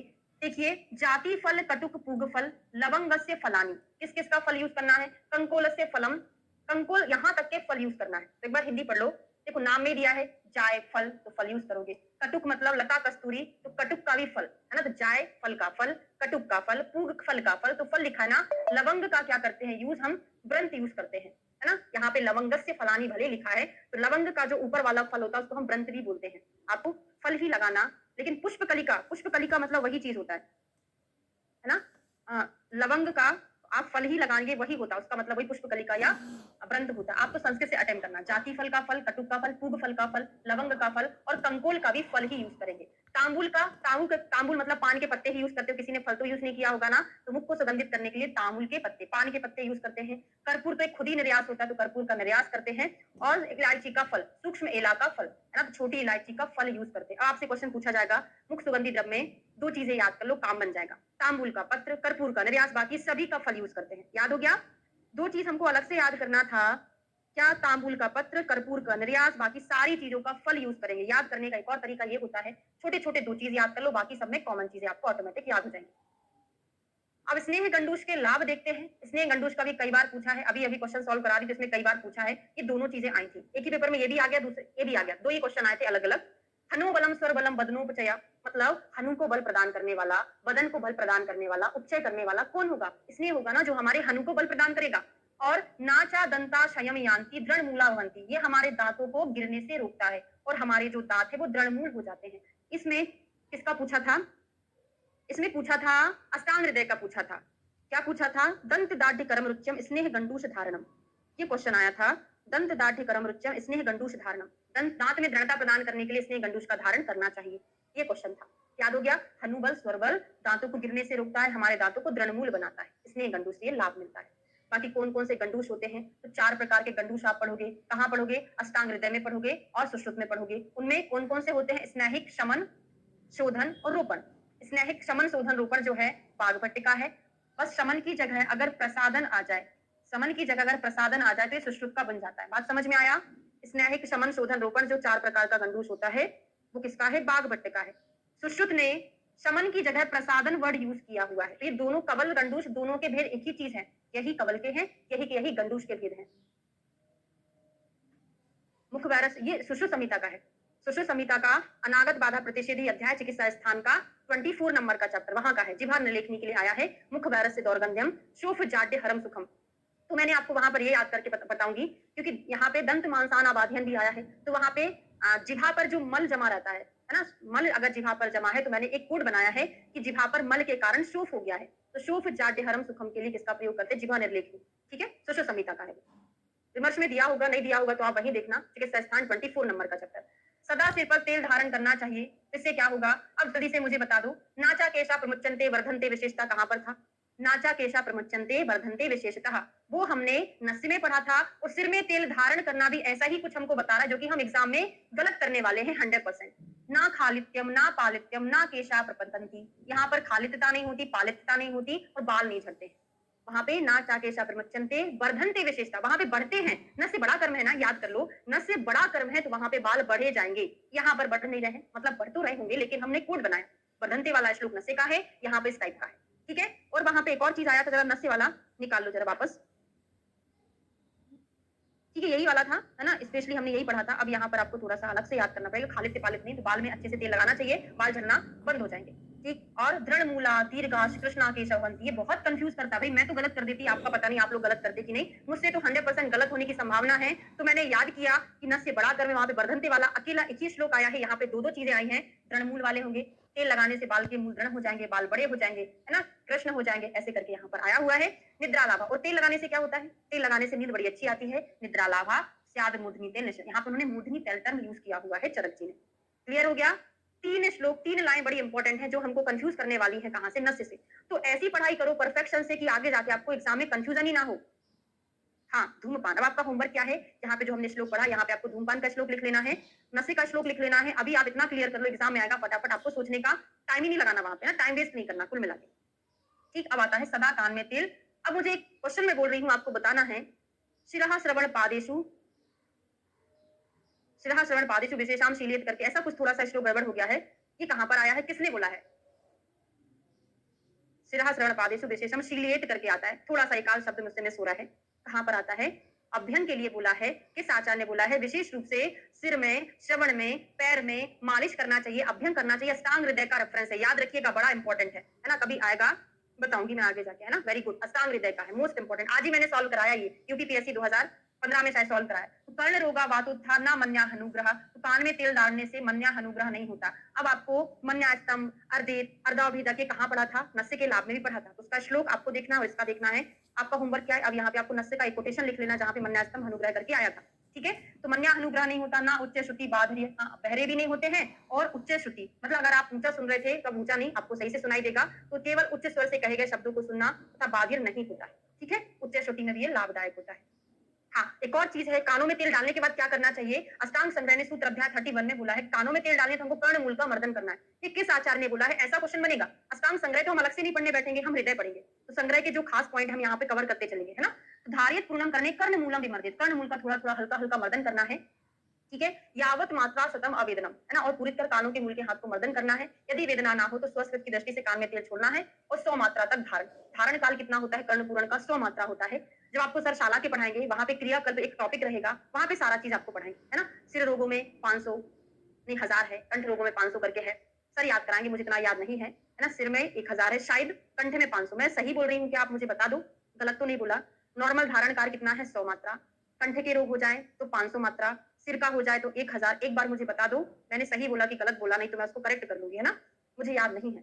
तो हनुमन्या शिराकर्ण शूलग्नम कर्णपुरम, सुश्रुत से क्वेश्चन बनता है, कर्णपूरण क्या करता है, अच्छा सही बोला है, ओके। तो हनुमन्या शिरा कर्ण शूलग्नम डैश डैश आ जाएगा। तो हनु मन्या सिरहा, कर्ण के शूल को नष्ट कौन करता है? ऑप्शन में नस्य रहेगा। बहुत से बच्चे नस्य भी लगा के आ जाते हैं, तो आपको आंसर याद करना पड़ेगा। फ्लुएंसी में आएगा हनु मन्या सिरा कर्ण शूलग्नम कर्ण पूर्णम, श्लोक ही याद रहता है। इसमें हम कर्ण पूरण का यूज करते हैं। शरीर पर तेल मर्दन की प्रशंसा। तेल मर्दन से क्या होता है? अभ्यंग से क्या होता है? बृहत्युपांग दश्च दृढ़ा क्लेश सहो, हमारा जो बॉडी है दृढ़ होता है, क्लेश को सहन करने की क्षमता डेवलप हो जाती है। शरीर अभ्यंग त्वचा को सुदृढ़ बनाता है। ठीक है, इतना ही है ना। क्या करता है? दृढ़ बनाता है, क्लेश को सहन करने वाला बनाता है। यहाँ कहीं पर अष्टांग हृदय का संग्रह का कुछ श्लोक आएगा, नहीं आएगा तो आप देखेंगे। तेल अभ्यंग से लाभ क्या होता है? तो भवत्यंगम नित्यत्वास नरो अल्प जरा एवचा, नित्य अभ्यंग करने से जो व्यक्ति होता है जिसका जल्दी बुढ़ापा नहीं आता है ना, जल्दी बुढ़ापा नहीं आता। लास्ट वाला लाइन अकेला आपको याद करना है। ठीक, अब आता है आज ही पढ़ाया है यूपीपीएससी 2015 में आज ही सॉल्व कराया है। ऐसा कौन सा कर्म है जिसमें सिरा स्नायु संकोच नहीं होता है? ऐसा क्वेश्चन पूछा था, हिंदी में आया था। तो पाद अभ्यंग करने से सिरा स्नायु संकोच नहीं होता है। और क्या नहीं होता है? ग्रदनसी नहीं होता। मोस्ट इंपॉर्टेंट, हमारी जो सियाटिक नर्व है उसका एंडिंग कहां पर है भाई? जो हमारा पाशनी होती है वहां पर होती है ना एंडिंग। तो अगर हम तलवे पर मालिश करेंगे तो हमारी जो सियाटिक नर्व है उसमें क्या होगा? स्टिमुलेशन होगा, जिसके कारण वहां पे ग्रदसी में होने वाला पेन यहाँ पे नहीं होता, मतलब ग्रदसी नहीं होती। बहुत इंपॉर्टेंट है। पाद अभ्यंग से क्या क्या चीज नहीं हो रहा है? ग्रदसी नहीं होगी, पैर फटेंगे नहीं, सिरा स्नायु का संकोच नहीं होगा। तो सिरा स्नायु को मोटिवेशन मिलेगा, वहां से स्टिमुलेशन मिलेगा। और क्या होता है? जायते सौकुमार्यम चा बलम स्थैरम पाद्यो, पैर में सॉफ्टनेस आती है। दृष्टि प्रसादम मोस्ट इंपॉर्टेंट है। पैर में, पैर के तलवों में अभ्यंग करने से आंखों के लिए अच्छा कहा है उसको, दृष्टि प्रसादम, है ना। और चक्षु प्रसादन कहाँ आएगा? आगे जाके पढ़ेंगे, सारी चीजें आएंगी आगे, है ना, पढ़ते चलेंगे। ठीक है, दृष्टि प्रसादम हो गया। बाकी और सुश्रुत जी ने बोला है कि नींद आती है पैर में मालिश करने से, देह सुख, ये सब मैं आपको वहीं पढ़ाऊंगी, बस अंडरलाइन कर लो।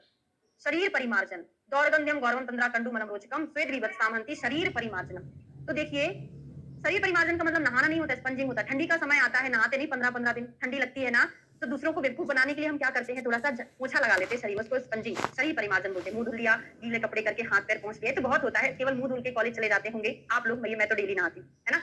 तो क्या होता है? शरीर परिमार्जन, मुख धुलो ताकि आप बीभत्स ना दिखो कॉलेज वालों को। तो स्वेद बीभत्सता, ये इतना सारा स्टोरी मैंने क्यों बनाया? ताकि आपको इमेजिन कर सको, आप स्टोरी आपको याद रहे कि बीभत्स ना दिखे, इसलिए शरीर परिमार्जन करना। बाकी स्नान में चीजें अलग हैं। स्वेद बीभत्सताम हंति, पसीने को हरता है, आप बीभत्स खराब ना दिखे, इसलिए आपको स्पंजिंग करना है।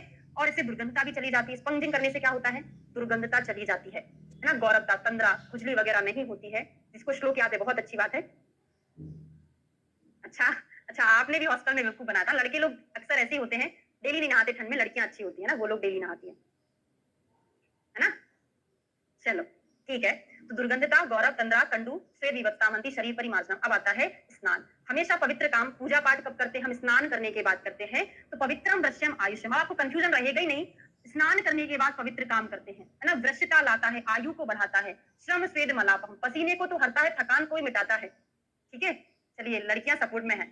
ओके, शरीर बल संधानम स्नान ऊर्जस करम परम, है ना। शरीर में बल लाता है और ऊर्जस कर होता है। लास्ट में आपको वृश्य और ऊर्जस कर कौन कौन से, आयुष और वृश्य कौन कौन सी चीजें होती हैं वो मैं आपको बताने वाली हूँ। अच्छा ठीक है, चलिए हो गया। मजाक कर रही थी भाई, बुरा नहीं मानना लड़के लोग, नहीं तो पता चले मैडम लड़कियों का पक्ष लेती है ना, तो ऐसा नहीं है ना। जस्ट बताया भी, याद करने के लिए बताया। तो पवित्र वृश्य आयुष हो गया, शरीर बल। लास्ट में अभी क्वेश्चन पूछने वाली हूँ, सभी से बनेगा, थोड़ा सा शांति के साथ सुनते चलिए, सब कुछ बनेगा। अब आता है स्वच्छ वस्त्र के धारण। तो देखिए, काम्यम यशस्यम आयुष्यम अलक्ष्मिघ्नम प्रहर्षणम श्रीमत पर्षदम, ऐसा करके पूछ रहा था। पहले तो कोड बता दो, उसके बाद हम एक्चुअल पढ़ेंगे होता क्या। स्वच्छ वस्त्रों की सभी को कामना रहती कि मेरे पास भी अच्छे कपड़े आ जाएं। ठीक है, हाँ बिल्कुल। अत्य स्नान, है ना, अत्यधिक स्नान, स्नान अत्यभ्यास से दुबले हो जाते हैं। वो स्नान अत्यभ्यास है कि डेली दिन भर नहा रहे, उसकी बात अलग है। एक दिन एक बार नहाने से नहीं दुबले होंगे। ठीक है, तो स्वच्छ वस्त्रों की सभी को कामना रहती है। अच्छे कपड़े पहनोगे तो आपका यश फैलेगा। वो जितने ब्रांडेड कपड़े पहनता है। ठीक है, और श्रीमत परिषदम, आप कहीं परिषद में जा रहे हैं, श्रीमत परिषदम, आप कहीं परिषद में जा रहे हैं तो अच्छे कपड़े पहनोगे तो अच्छे दिखोगे ना। तो ये अपना कोड बन गया। उसका मीनिंग ये होता है कि अच्छे निर्मल वस्त्र को धारण करोगे तो शरीर में सुंदरता एवं यश और आयु की वृद्धि होगी। शरीर में यश और आयु की वृद्धि होगी और शरीर की अशोभा, अलक्ष्मीघ्नम का मतलब ये होता है पैसों से रिलेटेड नहीं है। लक्ष्मी क्या है? अशोभा जो है वो दूर होगी, मन में खुशी रहेगी। और क्या होगा कि श्रीमत परिषद, जो कल्चरल जो असेंबली है, उसमें आपको प्रतिष्ठा प्राप्त होगी। अगर आप अच्छे कपड़े पहन के जाते हो तो थोड़ा सा कॉन्फिडेंस भी रहता है। ठीक है, ओके। तो काम्यम यशस्यम आयुष्यम कोड बता दिया है, एक्चुअल में होता क्या है वो बता दिया। अगला आता है सुगंधी द्रव्यों के लेप और माला धारण करने से क्या मिलता है हमको। तो वृश्यम सौगंध्यम आयुष्यम, ये वृक्ष और आयुष्य है ना, मैं आपको लास्ट में याद कराने वाली हूँ। तो सुगंधी द्रव्य होते तो सुगंधता लाएगा, वृक्ष आयुष तो होते ही है। सौ मनस्यम अलक्ष्मीघ्नम, ये इंपॉर्टेंट है। सौ मनस्यता लाता है। सौ मनस्यता मतलब होता है शांति लाता है ना। सौ मनस्यता का मतलब समझते हो, शरीर में शांति लाना। सुंदरता बढ़ती है, शरीर की पुष्टि होती है, बल की वृद्धि होती है ना? मन प्रसन्न रहता है, मन की अशोभा नष्ट होती है। तो मन प्रसन्न होता है, सौमनस्यता लाता है। तो याद कर लो कोड बना के कि अगर द्रव्य सुगंधित द्रव्य धारण करोगे तो 100 लोग आपको बोलेंगे भाई कौन सा इत्र लगाया हुआ है, कौन सा परफ्यूम लगाया हुआ है, जरा हमको भी तो बता दो, अच्छी सुगंधी आ रही है ना? तो 100 मनुष्य ऐसा बोलते हैं। बस याद कर लो कोड के लिए। ठीक। अगला है रत्न आभूषण धारण। तो धन्यम मंगल्यम, रत्न आभूषण बड़े महंगे हो गए भाई, गोल्ड कितना पहुंच गया है, डायमंड की तो बात ही ना करो। तो जिनके पास रत्न आभूषण है वो धन्य है। धन्य है ना? मंगल काम वही कर सकता है।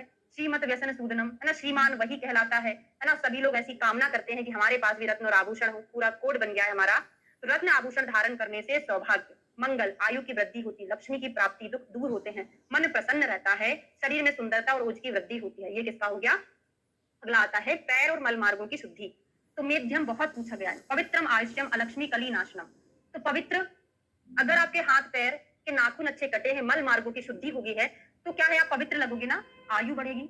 ठीक है। और मेध्य होगा, अगर आपके नाखून इतने बड़े बड़े हैं, आप उन्हीं से खाना खा रहे हो, कहाँ बुद्धि जाएगी, पूरा मल अंदर जा रहा है ना। तो मेध्य लाने के लिए आपके हाथ पैर के नाखून बिल्कुल साफ होना चाहिए, हाथ पैर शुद्ध होना चाहिए। सॉरी, नाखून नहीं है, पैर मल मार्ग है, वो शौर कर्म अलग चीज है, वो अलग है ना। तो पैर मल मार्गों की बार बार शुद्धि करते रहने से धारणा शक्ति बढ़ेगी, शरीर पवित्र होगा, आयु की वृद्धि होती है। फिर अगला आता है शौर कर्म। ये है शौर कर्म पुष्टि। याद कर लो कोड बना के कि शौर कर्म मतलब नाखून वगैरह काटना, है ना, केश, श्रमशु, नख वगैरह काटने से। नाखून आप क्यों काट रहे हैं? क्योंकि आपके नाखून की बहुत पुष्टि हो चुकी थी, बड़े बड़े हो गए थे। बालों की बड़ी पुष्टि हो चुकी थी, बहुत बड़े बड़े हो गए, जिस कारण से आपको उसने काटा। तो पुष्टि हो जाती है, इस कारण से हमको काटना पड़ता है। तो पौष्टिकम रस्यम आयुष्यम, क्योंकि आपको एग्जामिनर देगा तो फर्स्ट हाफ देगा या सेकंड हाफ देगा। सेकंड दे नहीं सकता, नाम में आंसर लिखा हुआ है, अकेला फर्स्ट हाफ देगा। तो हम कोड बनाकर इनको याद करेंगे।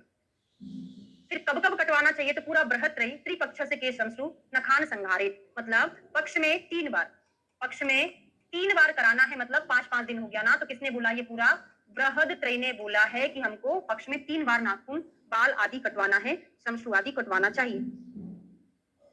ठीक है। बाकी का इसका एक्सप्लेनेशन मैं आपको जब ये चैप्टर आएगा ना, सदव्रत, उसमें पढ़ाऊंगी किस आचार्य ने कितनी बार हाथ पैर कटवाने को नहीं। ठीक है। शौर कर्म हो गया। अब आता है जूता और खड़ाऊ क्यों धारण करते हैं। तो जूता खड़ाऊ धारण करने से क्या होता है? चक्षुषम स्पर्श नाहितम, मतलब आपने जूता पहना हुआ है तो आपको ऐसी अहित चीजें आपके पैर को स्पर्श नहीं करेंगी। तो जूते या खड़ाऊ पहनने से नेत्र तथा पैरों की त्वचा के लिए हितकर है। पैरों के व्यसन, दुख जैसे पैर फटना आदि आप नहीं।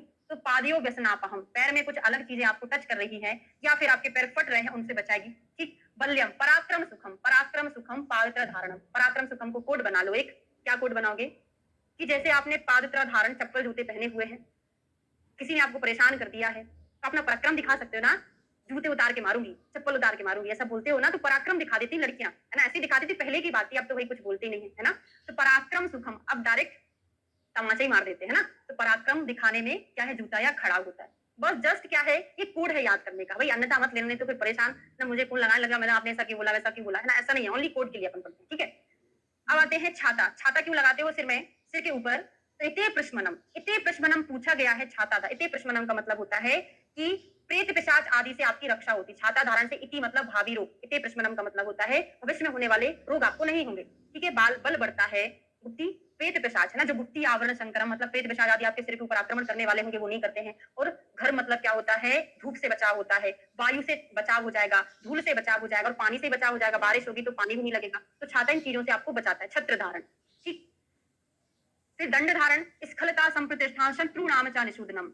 शत्रु नाम चा निषूदनम, देखो स्खलता, आप डंडा लेके चल रहे हैं तो आप गिरने से बच जाएंगे। अगर आपको कोई सामने शत्रु दिख गया, आपने डंडा उठा के मार दिया, जैसे चप्पल उठा के कौन मारा था? पराक्रम दिखा रहा था। पराक्रम सुखम दंड धारण, सब क्या था? जूता खड़ाऊ धारण था। ये शत्रु नाम जो है दंड धारण। और अवस्तंभनम भी बहुत इंपॉर्टेंट। अवस्तंभनम मतलब आपको गिरने से बचाता है डंडा। ठीक। श्रम स्खलन दोषगनम, दंड धारण से सुश्रुत ने बताया हुआ है। अब शारीरिक क्रियाओं में इनके नित्य परिपालन में कुछ सतर्कता निमित्त बताया है। रेफरेंस पूछा जाता है इस श्लोक का भी, क्वेश्चन पूछने वाली हूं आपसे, सब कुछ बनेगा। और लास्ट में 2 पॉइंट और लिखाना है मुझे। नगरी नगर से वृत्तियस्य से रति यथा, जिस प्रकार एक नगरी द्वारपाल जो होता है, नगर का पालक, वो अपने नगर की रक्षा करता है, जिस प्रकार एक रथ चालक अपने रथ की रक्षा करता है, उसी प्रकार हमको अपने शरीर की रक्षा करते रहना चाहिए। ठीक है। रेफरेंस मात्रा शिति अध्याय का है। स्वस्थ प्रकरण का उपसंहार, प्रत्युपाय निषेवित, ये धर्म अविरोधना। ये भी क्वेश्चन अभी अभी 2016 की सीरीज में करा रही थी, तभी क्वेश्चन आया था। पूछा था डैश डैश वृत्ति उपाय निषेवित डैश डैश डैश, इसमें फिल करना था। 1 लाइन फैक्ट वाला पेपर था, मुझे इतना याद नहीं है। ठीक है। 2016 में या 15 में हमने पढ़ा है। तो हमको अपनी वृत्ति के, मतलब हमारी जो जीविका चल रही है, उसमें हमको कभी भी 2 नंबरी पैसे नहीं कमाना है, मतलब धर्म के विरोधी ना हो, इस प्रकार से हमको पैसा कमाना चाहिए, है ना। तो उन्हीं उपायों का अवलंबन करना चाहिए जो धर्म के विरुद्ध ना हो। ठीक है, अध्ययन और सुख को प्राप्त करता है। तो ये हमारा चैप्टर कंप्लीट होता है। 2-4 चीजें लिख लो। वृश्यम आयुष्यम किससे मिलता है? तो वृश्य आयुष्य जो है 3 चीजों से मिलता है। कहाँ-कहाँ से मिलता है? मतलब वृश्य आयुष्य क्या-क्या होता है? तो पहले आपने क्या किया? बाल कटवा लिए, है ना? बाल कटवा लिए मतलब शौर्य कर्म किया। फिर आपने क्या किया? स्नान कर लिया। बाल कटवाने के बाद स्नान करते हो ना, फिर आप क्या करते हो? गंधमाला का धारण करते हो। गंधमाला धारण। इन 3 में हमको वृश्य और आयुष्य मिलता है। ठीक है? शौर्य कर्म, स्नान और गंधमाला धारण इसमें मिलता है। अब मैं फटाफट आपसे कुछ क्वेश्चन पूछ लेती हूँ, तो आपको वेरीफाई हो जाएगा। फिर हम जो 4th नंबर का चैप्टर हमारा बचा है, महाकषाय 10 ही बचे हैं। बहुत थोड़ा-थोड़ा उसमें पढ़ना है तो कंप्लीट हो जाएगा। चलिए बताइए, दौर्गंध्यम गौरवम तंद्रा कंडुमलम रोचकम स्वेद विवत्साम हंति किसके लिए आया है? धन्यम मांगल्यम आयुष्यम श्रीमद व्यसन सूदनम। धन्यम मांगल्यम आयुष्यम श्रीमद व्यसन सूदनम किसमें आया है? पौष्टिकम वृक्षम आयुष्यम किसमें आया है?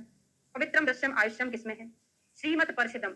आप अपने हिसाब से आंसर देते रहो, मुझे लास्ट में इतना बताना कि आपसे बन गया है। काम्यम यशस्यम आयुष्यम, काम्यम यशस्यम आयुष्यम, मेद्यम पवित्रम आयुष्यम, पराक्रम सुखम, स्खलतम, शत्रुणाम च निषूदनम। ठीक है, तो हमने जो पढ़ा सब बन पाया है। ओके, मतलब ट्रिक आपने जब पढ़ रहे थे आपको लग रहा होगा पता नहीं मुझे ये ट्रिक याद रहने वाली कि नहीं, लेकिन वो ट्रिक याद हो जाती है ना, कुछ चीजें दिमाग में क्लिक कर जाती, वही कॉलेज वाला बगैर मुंह धुले चले जाते थे ना, सही स्पंजिंग करके चले जाते, थोड़ा बहुत याद रह जाता है। हो गया, चलिए महाकषाय कंप्लीट कर लेते हैं। ओके, वेरी गुड, सभी को अच्छे से याद हो गया। चलो 41 से पढ़ेंगे दाह प्रश्न। ये महाकषाय का बड़ा टास्क है भैया ना, मैंने आपको पहले ही बोला था कि मैं कितनी ही कोशिश कर दूं, जब तक आप खुद ना याद करोगे महाकषाय याद नहीं होने वाले हैं, तो आप खुद की तरफ से कोशिश करते रहिएगा, याद हो जाए तो। ठीक है, चलो तो दाह प्रशमन में कौन सी चीजें आएंगी? ऐसी चीजें आएंगी जो शीतल हो। पहले अष्टांग संग्रह का पढ़ा दूं। अष्टांग संग्रह ने गुरुचि के स्थान पर, है ना, इन्होंने यहाँ गुरुचि बोला है मतलब गिलोय बोला है, और अष्टांग संग्रह ने गिलोय के स्थान पर क्या बोला है? क्या हो गया ये?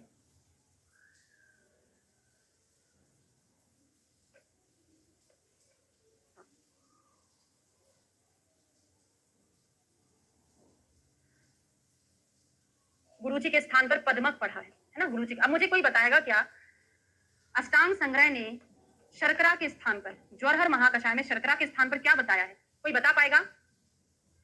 तो यहाँ पर शीतल चीजें हैं, क्योंकि दाह को प्रशमन करना है, तो लाजा है, चंदन है, लाजा चंदन तो याद कर लो, शुरुआत की चंदन होता है बड़ा शीतल होता है, बाकी उत्पल है, शीर है, सारे शीतल चीजें होती है, हीवेर है ना, ये सब क्या? वेरी गुड, गिलोय बताया, गुरुचि बताया। और यहाँ पर गुरुचि के स्थान पर क्या बता दिया? दाह प्रशमन ने पद्मक बता दिया। तो यहाँ पे शर्करा भी है भाई, नील कमल है, खस है, ये सारी शीतल चीजें होती है, अनंत मूल खुद शीतल होती है, गिलोय है। ठीक, अगला अगर देखते हैं शीत प्रशमन। शीत प्रशमन में यहाँ पर उष्ण चीजों का प्रयोग करेंगे, तो तगर है, अगरू है, उष्ण होता है, संगवेर, अदरक खुद कितना गर्म होता है, अग्नि मंत्र में तो अग्नि ही दिया हुआ है, बहुत गर्म ही है अग्नि, है ना, शिवनाग है।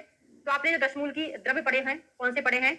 बिल्व, गंभारी, अरणी, पाटला, शिवनाग, है ना, तो वहां पे अरणी मतलब अग्नि मंत्र भी है, शिवनाग भी है दशमूल के द्रव्य में। ठीक है, तो यहाँ पे शुंठी जो है, तगर है, अगर है, अगरू मतलब अगर, शुंठी उष्ण होती है।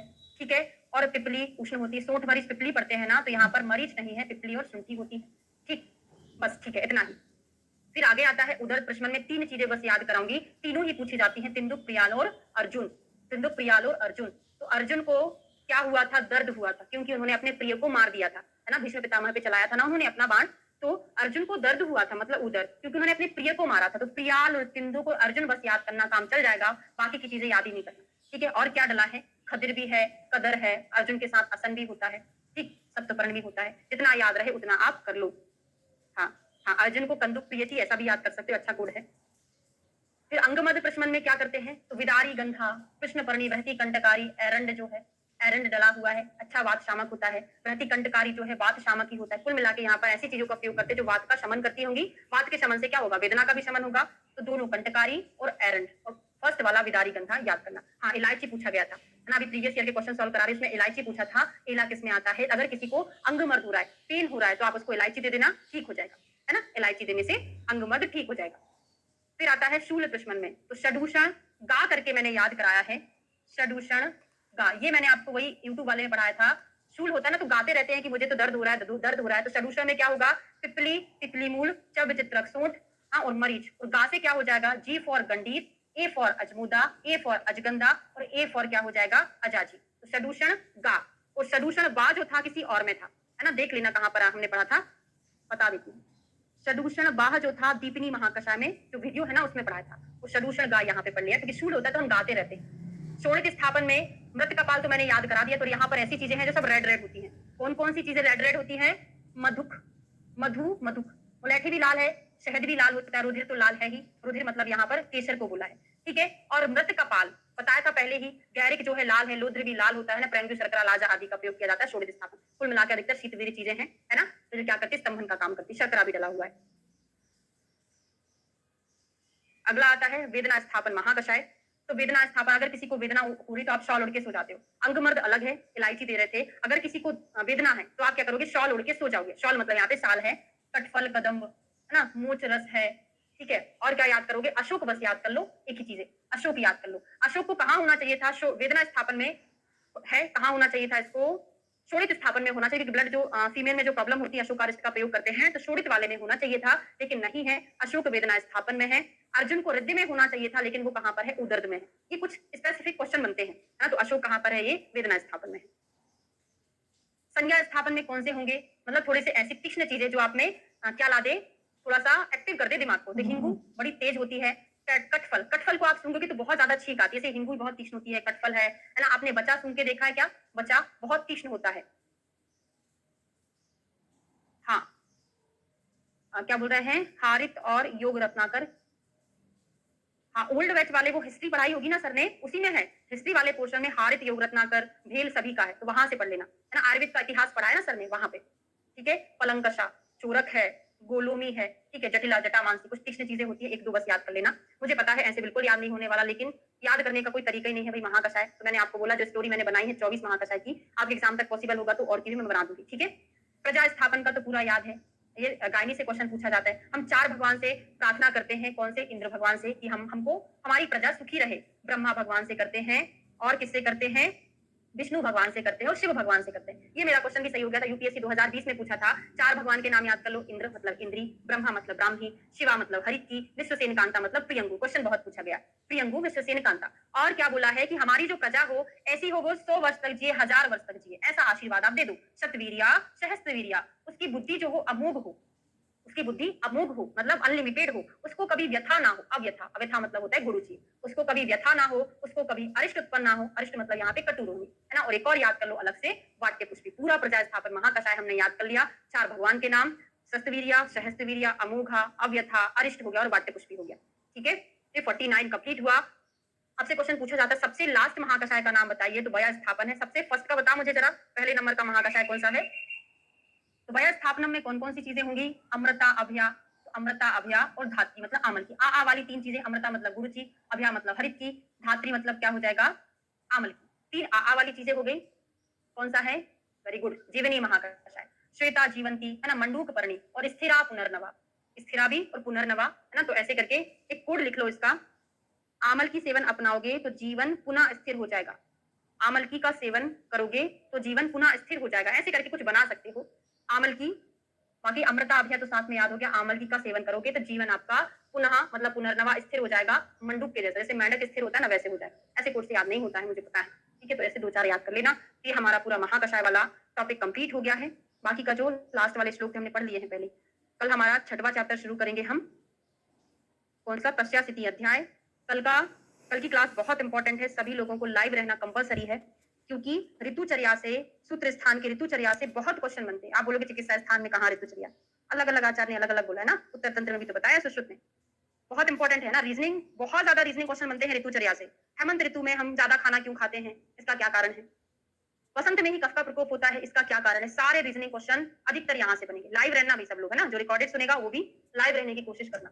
चलिए क्लास को। तो चिकित्सा की अर्हता का मीनिंग होता है वो किन चीजों की जरूरत होती है, मतलब उसमें कौन कौन सी एबिलिटी होना चाहिए, ठीक है। तो स्मृतिमान मतलब उसकी जो स्मरण शक्ति है अच्छी होना चाहिए। हेतु युक्ति ज्ञो, हेतु मतलब रोगों का कारणों का ज्ञाता, ठीक है। जितात्मना मतलब क्या होता है? जितेंद्रिय। और युक्तिज्ञ मतलब औषध प्रयोगों की युक्ति का ज्ञाता। उसके अंदर कौन कौन सी क्वालिटी होना चाहिए, उसको हम अर्हताएं बोलते हैं। तो 5 है। पहला स्मृतिमान, दूसरा हेतु मतलब कारणों का ज्ञाता, तीसरा युक्तिज्ञो, चौथा जितात्मना, पांचवा प्रतिपत्तिमान। प्रतिपत्तिमान का मीनिंग होता है समय के अनुसार शीघ्र निर्णय करने वाला, ठीक है। चलिए, तो 6वां चैप्टर हम शुरू करने वाले हैं। तस्या स्थिति अध्याय। तो सूत्र स्थान का फर्स्ट चैप्टर का नाम क्या था? दीर्घंजीवितीय। दूसरा अपामार्ग तंडुलीय।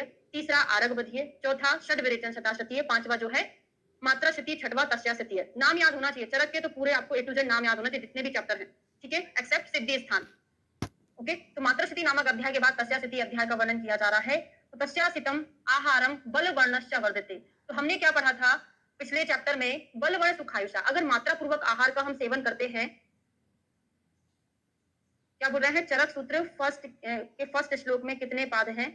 अष्टपद होता है ना, काउंटिंग करके देखना, उसमें अथ दीर्घन जीवित ऐसे करके नेक्स्ट वाले में जो श्लोक लिखा उसमें काउंट करोगे तो अष्टपद होंगे, ठीक है। तो तस्यास्थिति अध्याय में आहार बल वर्ण वर्धते, हमने जो मात्रा पूर्वक आहार पढ़ा था वहां पे क्या था? बल वर्ण सुखायुषा था। ये जो चैप्टर का रेफरेंस है, आपसे पूछा जाएगा बल वर्ण सुखायुषा कहां पर आया था, तो चैप्टर नंबर 5 में मात्रा पूर्वक आहार में है। और तस्यास्थिति अध्याय में बल वर्ण वर्धते, बलम वर्णश्च वर्धते करके आया है। जिस प्रकार व्यक्ति को चेष्टा और आहार के अनुकूल ऋतु साथ में ज्ञात है, उसके ही अशित आदि चारों प्रकार के आहार सेवन से बल और वर्ण बढ़ते हैं। रेफरेंस बस याद करोगे कहां पर आया है, ठीक है। अब स्वस्तित पालन के ऋतु विभाग देखते हैं। आज का टॉपिक बहुत इंपॉर्टेंट है, ये आपको पूरा स्वस्तित में पढ़ने को मिलेगा। तो ये खलु संवत्सरम है ना, एक साल को हम 6 ऋतुओं में विभाजित करते हैं। फिर हम उन 6 ऋतुओं को दो काल में विभाजित करते हैं। कौन सा? उदान, तस्य उदयन, 2 अयन होते हैं, एक तो उत्तरायण होता है, दक्षिणायन होता है। उसी को हम आदान काल के नाम से जानते हैं, विसर्ग काल के नाम से जानते हैं। इसको मैं आपको थोड़ा सा शॉर्ट में पढ़ा दूं तो अच्छे से समझ में आएगा, फिर हम उसको श्लोक से देखेंगे। तो पूरा जो हमारा एक वर्ष होता है उसको हमने 6 ऋतुओं में डिवाइड कर लिया। 6 ऋतुओं में भी हमने उसको 2 अयन में डिवाइड कर लिया। क्या होता है? उत्तरायण और दक्षिणायन। उत्तरायण को ही हम आदान काल बोलते हैं, दक्षिणायन को हम विसर्ग काल के नाम से जानते हैं। आदान काल को ही हम आग्नेय नाम से भी जानते हैं, इसको हम सौम्य नाम से भी जानते हैं। यहाँ पर जो होता है सूर्य बल प्रबल होता है, यहाँ पे चंद्र बल प्रबल होता है। बात समझ में आ रही है? अभी समझा दूंगी, ठीक है। यहाँ पे सूर्य का बल ज्यादा होता है, तो प्राणी का बल कैसा होता है? प्राणी बल ह्रास रहता है। यहाँ पे प्राणियों का बल कैसा रहता है? उत्तम रहता है, ठीक है। तो उत्तरायण, दक्षिणायन या आदान काल, विसर्ग काल या आग्नेय काल, सौम्य काल। क्योंकि सौम्य क्यों है? चंद्र बल प्रबल होता है। आग्नेय क्यों है? सूर्य बल प्रबल होता है। सूर्य की गर्मी से प्राणी बल का ह्रास रहेगा, यहाँ पे प्राणी बल उत्तम रहता है। ऋतुओं की बात करें तो यहाँ पर कौन कौन सी ऋतुएं आती हैं?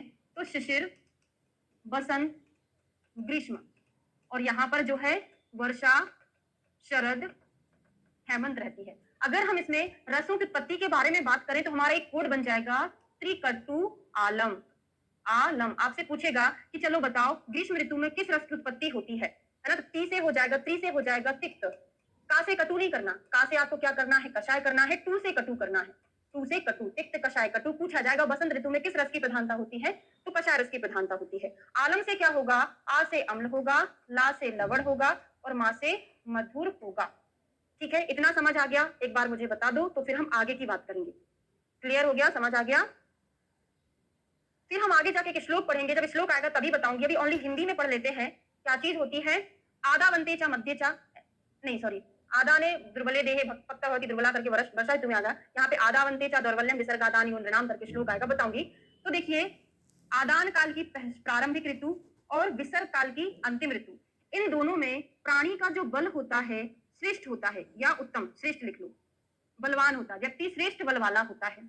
मध्य वाली जो ऋतु है दोनों की, यहाँ पर जो बल रहता है मध्यम रहता है। और उत्तरायण मतलब आदान काल की अंतिम ऋतु, विसर्ग काल की प्रारंभिक ऋतु, यहाँ पर जो व्यक्ति का बल होता है वो कैसा रहता है? हीन बल रहता है। अभी ये सारी चीजें पढ़ाना जरूरी क्यों हुआ? क्योंकि अभी हम एक एक ऋतु में पढ़ेंगे, आपको हर एक ऋतु में रीजनिंग क्वेश्चन बनेगा जो कि हम यहाँ से कोरिलेट करके याद करेंगे। समझ में आ गया? आदान की प्रारंभिक, विसर्ग की अंतिम ऋतु में बलवान है, मध्य में मध्य है, इसकी अंतिम, इसकी प्रारंभिक व्यक्ति हीन बल वाला होता है। आप खुद ही समझिए, हेमंत ऋतु के जस्ट शिशिर, बसंत, ग्रीष्म, वर्षा, शरद, हेमंत है। तो शिशिर, बसंत, ग्रीष्म, वर्षा, शरद, हेमंत, फिर हेमंत के बाद फिर से शिशिर आती है ना।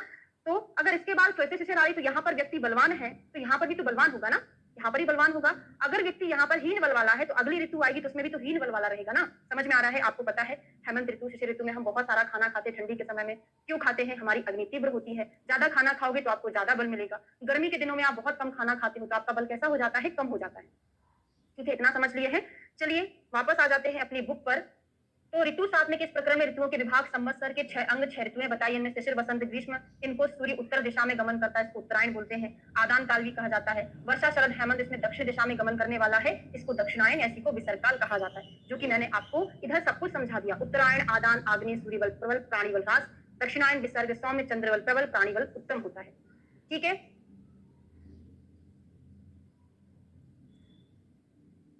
आगे चलते हैं। यहां से जो पॉइंट पढ़ने थे अंदर से इंपॉर्टेंट, इसलिए सुश्रुत का एक बार देख लेते हैं। गणना के बारे में थोड़ा सा बात कर लेते हैं, बाकी मैं आपको उसी चार्ट में मेंटेन करवा दूंगी। क्या बोले हैं आचार्य सुश्रुत ने जब ऋतुओं की गणना की है, सुश्रुत जी ने जब ऋतुओं की गणना की है, तो गणना तो सभी ने शिशिर बसंत ग्रीष्म वर्षा शरद हेमंत से किया है। आपसे पूछा जाए ऋतु की गणना किस आचार्य ने कहां से की है, तो चाहे चरक हो चाहे सुश्रुत हो, है ना, दोनों ने ऋतुओं की गणना जहां से की है शिशिर से की है, शिशिर बसंत ग्रीष्म वर्षा शरद हेमंत। लेकिन जब बात आती है कि वर्णन कहां से शुरू किया है, हम जब अभी स्टार्टिंग करेंगे कौन सी ऋतु से पढ़ेंगे, हेमंत ऋतु से पढ़ेंगे। तो आचार्य सुश्रुत और चरक ने ऋतुचर्या का वर्णन हेमंत ऋतु से शुरू किया है।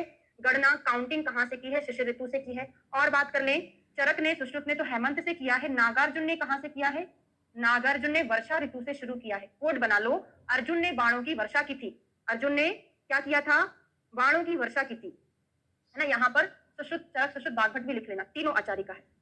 फिर ऋग्वेद में आप पढ़ोगे, ऋग्वेद में कहां से शुरुआत की है, शरद ऋतु से शुरुआत की है, शरद ऋतु से ऋग्वेद में शुरुआत की है।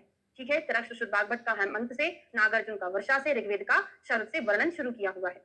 फिर हम बात करते हैं, अगर हमको इन ऋतुओं की तुलना तप तपस्य मधु माधव से करना हो, तो हमारा ऋतुओं का क्रम क्या रहेगा, यही रहेगा, शिशिर बसंत ग्रीष्म वर्षा शरद हेमंत तप तपस्य मधु माधव। ये सूत्र अध्याय 6 में ही आगे जाके आएगा, पढ़ेंगे, सुश्रुत संहिता में बताया है, सुश्रुत सूत्र अध्याय 6 में ही बताया हुआ है सुश्रुत जी ने, इसको भी एक बार हम पढ़ लेते हैं। ये आपने देखा। अब यहाँ पर हम एक नई चीज पढ़ने वाले हैं। एक कोड लिखो, शिशिर बसंत ग्रीष्म वर्षा शरद हेमंत में ही तेरा मेरा सच नया इसे सहो, ये हमारा कोड है, तेरा मेरा सच नया इसे सहो।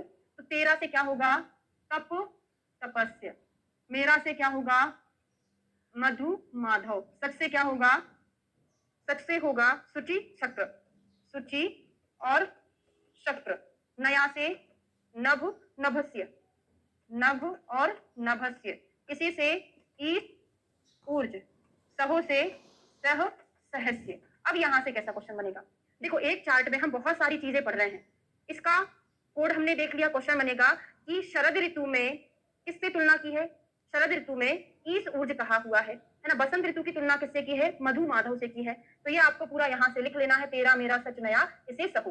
ठीक है, ये हमारी बात हो गई किसकी, जब हम तप तपस्य मधु माधव से इनकी तुलना करते हैं तब। अभी मैं आपको बिल्कुल नहीं बताने वाली हूँ कि सुश्रुत ने प्रावट कब बताया, हाँ बिल्कुल कर रही हूँ, प्रावट का वर्णन कहाँ किया, जब मैं सुश्रुत संहिता पढ़ाऊंगी तब बताऊंगी, अभी बहुत कंफ्यूजन हो जाएगा। हमने कोड बनाया था, हाँ, तेरा मेरा सच नया इसे सहो, तो तप तपस्य मधु माधव शुचि शक्र नभ नभस्य ईश ऊर्ज सह सहस्य। ठीक है, समझ में आ गया। तो यहाँ पर तुलना पूछी जाएगी, शिशिर की तुलना किससे की है, तप तपस्य की है, किसने किया है, ये सुश्रुत का डिवीजन है। ठीक है, अब यहाँ पर वही लिखा था, तप तपस्य शिशिरा मधु माधव बसंता शुचि शक्रा ग्रीष्मा नभो नभस्य वर्षा, ऐसे करके आया था। ठीक, अब आते हैं अगले श्लोक पर। सुश्रुत का जो अगला डिवीजन है ये नहीं पढ़ा रही हूं मैं, क्योंकि आपको बहुत कंफ्यूजन हो जाएगा। चरक तथा सुश्रुत में संशोधन के लिए प्रावट को लेकर स्वस्वृत के लिए शिशिर को लेकर 6 ऋतुएं मानी है। अब आपको थोड़ा सा एक चीज समझ लेना है, समझ में आया तो ठीक है, नहीं आया तो कोई दिक्कत नहीं है, सुश्रुत पढ़ाऊंगी तब समझ में आएगा। जब चरक और सुश्रुत ने संशोधन ऋतुओं की बात की, मतलब हमको किन ऋतु में संशोधन कराना चाहिए, वहां पर शिशिर ऋतु का वर्णन नहीं किया, शिशिर को हटा के वहां पर उन्होंने प्रावट ऋतु बताया। मतलब शिशिर बसंत ग्रीष्म वर्षा शरद हेमंत होना चाहिए था, उन्होंने प्रावट को हटा के क्या बता दिया, बसंत ग्रीष्म वर्षा शरद हेमंत, वर्षा और ग्रीष्म के बीच में उन्होंने प्रावट को रख दिया। आपको पता है प्रावट का मतलब होता है बारिश की शुरुआत, उसके बाद वर्षा ऋतु आती है। तो शिशिर यहां से हटा दिया। जब उन्होंने संशोधन की बात की कि हमको कहां पर संशोधन कराना चाहिए, तब उन्होंने शिशिर को हटा के बसंत ग्रीष्म प्रावट वर्षा शरद हेमंत बता दिया। अब इनमें संशोधन के लिए उन्होंने कौन सी ऋतुएं बताई हैं, पीएसवी हमने याद किया था, पी फॉर प्रावट, एस फॉर शरद, बी फॉर बसंत। तो बसंत प्रावट और शरद में संशोधन बताया है, मतलब इनको हम साधारण ऋतु के नाम से भी जानते हैं। पीएसवी को हम साधारण ऋतु के नाम से भी जानते हैं, या इसी को हम संशोधन ऋतुओं के नाम से जानते हैं। फिर दूसरा फैक्ट आता है कि स्वस्वृत के लिए फिर कौन सी ऋतुएं बताई हैं। जब स्वस्वृत संबंधी वर्णन किया है कि ऋतुएं कितनी होती हैं, तब उन्होंने शिशिर बसंत ग्रीष्म वर्षा शरद हेमंत बताया, वहां पे प्रावट का उल्लेख नहीं किया। अब मुझे बता दो ये बात आपको समझ आई कि नहीं आई, क्लियर हुआ कि नहीं हुआ,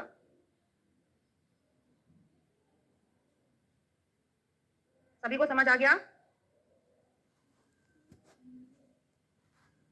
बिल्कुल समझ आ गया, वेरी गुड। ठीक है, चलिए आगे बढ़ जाते हैं ना। ओके, अच्छे से आ गया, ठीक है।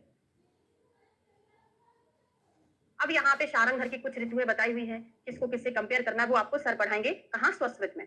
विसर्ग काल का वर्णन तो आदान काल पढ़ा था हमने, विसर्ग काल पढ़ा था। विसर्ग काल मतलब इसके बारे में हम बात कर रहे हैं जहां पर सौम्यता है, जहां पर चंद्रबल प्रबल है, जहां पे प्राणीबल उत्तम है, ठीक है, इसकी बात करेंगे। तो विसर्गे पुनर्वायवो न अति रुक्षा, विसर्ग काल में वायु ज्यादा रुक्ष नहीं होती, ज्यादा रुक्ष तो नहीं होती, इसका मतलब क्या होता है, वायु स्निग्ध रहती है ना, क्योंकि विसर्ग काल में क्या है, सौम्य बल मतलब चंद्रबल प्रधान है, व्यक्ति का बल अच्छा है, मतलब इस ऋतु में इस अयन में स्निग्धता होती है। शिशिर बसंत ग्रीष्म था, इधर वर्षा शरद हेमंत, हम किसकी बात कर रहे हैं, वर्षा शरद हेमंत में व्यक्ति में जो रहती है रुक्षता ज्यादा नहीं होती है ना। क्या हो रहा है, विसर्ग काल में वायु अत्यंत रुक्ष नहीं होती, किंतु आदान काल में अति रुक्ष बहती है ना। इतरे का मतलब होता है, इसके अपोजिट आपको आदान काल का समझना है। आदान काल में जो वायु होती है बहुत रुक्ष होती है।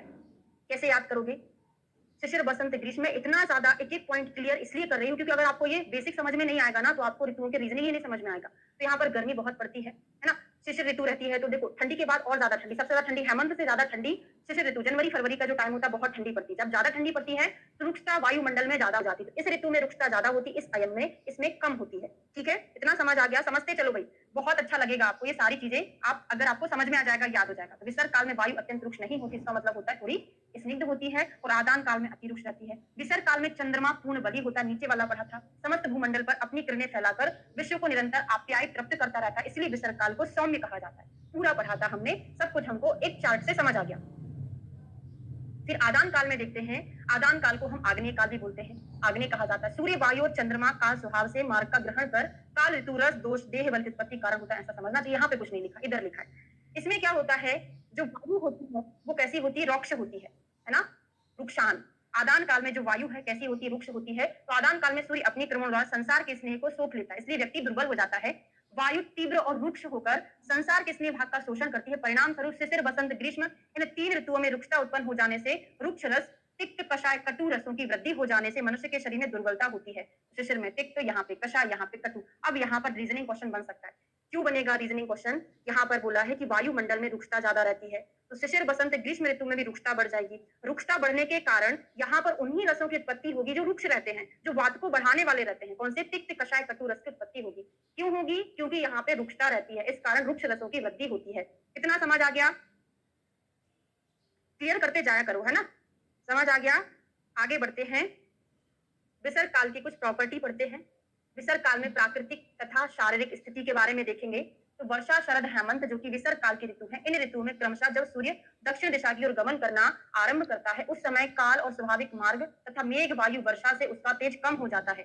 चंद्रमा पूर्ण बली रहता है, आकाश से जल गिरने के कारण जगत का ताप शांत हो जाता है, अतः अम्ल लवण मधुर रस जो कि अरुक्ष होते मतलब स्निग्ध रसों की उत्पत्ति होती है, और मनुष्य के शरीर में बल प्रतिदिन बढ़ने लगता है। इसका रीजन क्या होता है, यहाँ पे क्या है, सूर्य दक्षिण दिशा की ओर गमन करना आरंभ कर देता है। उत्तरायण दक्षिणायन, दक्षिणायन का मीनिंग होता है इसमें दक्षिण अयन की ओर जाने लगता है, इसलिए इसको नाम दक्षिणायन दिया। तो क्या होता है, इस समय पे जो स्वाभाविक मार्ग है ना, मेघ वायु वर्षा, उनका तेज कम हो जाता है, जिसके कारण वायुमंडल में स्निग्धता आती है। स्निग्धता आने के कारण हमारी जो तीन ऋतुएं हैं उसमें अम्ल लवण मधुर रस की उत्पत्ति होती है, जो कि कैसे होते हैं, स्निग्ध होते हैं। ठीक है, अब आपसे मैं पूछूंगी, चलो मुझे इतना बता दो, शरद ऋतु में कैसी वायु बहती है, इसको छोड़ो, अलग से पूछूंगी तो आपको आना चाहिए, है ना। शरद ऋतु में कैसी थोड़ी सी स्निग्ध वायु रहती है, लेकिन हेमंत के बारे में वो चीज थोड़ी सी उल्टी हो जाती है, वो भी मैं आपको बताने वाली हूँ। ठीक है, ओके, चलो आगे बढ़ते हैं। अब आदान तथा विसर्ग काल का तुलनात्मक अध्ययन देखते हैं। इसमें शिशिर बसंत ग्रीष्म ऋतु जो मैंने आपको पढ़ाया था पूरा यहाँ लिखा है। आदान काल में जो वायु है शिशिर बसंत ग्रीष्म में वो बहुत ज्यादा रुक्ष होती है, यहाँ पर अति रुक्ष नहीं होती। इसका मतलब क्या होता है, थोड़ी सी स्निग्ध होती है ना। चंद्रमा का बल व्याहत क्षीण रहता है, यहाँ पर उत्तम रहता है। सूर्य का पूर्ण रहता है, यहाँ पे कम रहता है। सूर्य और वायु जगत का शोषण करते हैं, यहाँ पे जगत चंद्रमा तृप्त करता है। तिक्त कषाय कटु रस होते हैं, यहाँ पे अम्ल लवण मधुर होते हैं। मनुष्य को यथाक्रम दुर्बलता की प्राप्ति होती है, यथाक्रम बल की प्राप्ति होती है। सब कुछ पढ़ लिया है। अब आते हैं श्लोक पर। आदावन्ते च दौर्बल्यम विसर्गादान्योनना मध्ये मध्य बलम त्वन्ते श्रेष्ठम अन्ते त्वन्ते श्रेष्ठम अग्रे विनिर्देशेत। इस श्लोक का पूछ लिया जाता है, आदि का मतलब क्या है, आदि में कौन सी ऋतु है, अंत में कौन सी ऋतु है जिसमें दुर्बलता होती है। तो आदान काल विसर्ग काल कंपेयर करके पढ़ाऊंगी।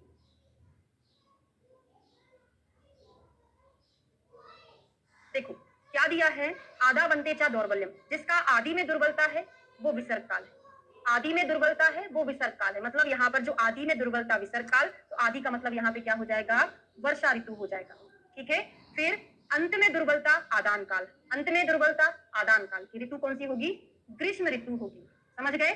आदि और अंत में दुर्बलता हो तो आदि में दुर्बलता विसर्ग काल में है, अंत में दुर्बलता आदान काल में है, मतलब ग्रीष्म ऋतु। मध्य मध्य बलम सभी के मध्य मध्य में मध्य बल है। त्वंते श्रेष्ठम अग्रे विनिर्देशित, अंत में और अग्र में श्रेष्ठ है, अंत में और अग्र में श्रेष्ठ है। किसके अंत में श्रेष्ठता थी? हेमंत में। अंत लिखा है ना तो रट लो, हेमंत में अंत है तो अंत में हेमंत ऋतु में बल श्रेष्ठ होता है ना, हेमंत में श्रेष्ठ होता है। और यहाँ पर जो अग्र है वो कौन सी ऋतु है? शिशिर ऋतु। कभी आप भूल जाओ तो ऐसा लिख लो, आपसे पूछेगा आधा बनते में आदि कौन सी ऋतु है? वर्षा। अंत कौन सी है? ग्रीष्म। यहाँ पर अंत ग्रीष्म है, लेकिन इधर वाले अंत में हेमंत है, क्योंकि यहाँ पे अंत में श्रेष्ठता बोली है। किसके अंत में श्रेष्ठ बल होता है? वो हेमंत में होता है। ये चीज समझ आ गया? कहीं ज्यादा टफ तो नहीं हुआ? मैं समझा पा रही हूँ आपको कि नहीं समझा पा रही हूँ? इसलिए मैंने आपको पहले एक चार्ट बनवा दिया था, थोड़ा सा समझ में आ जाए। मुझे ऐसा लग रहा है बहुत कठिन हो गया क्या? समझ पा रहे हो? आ गया?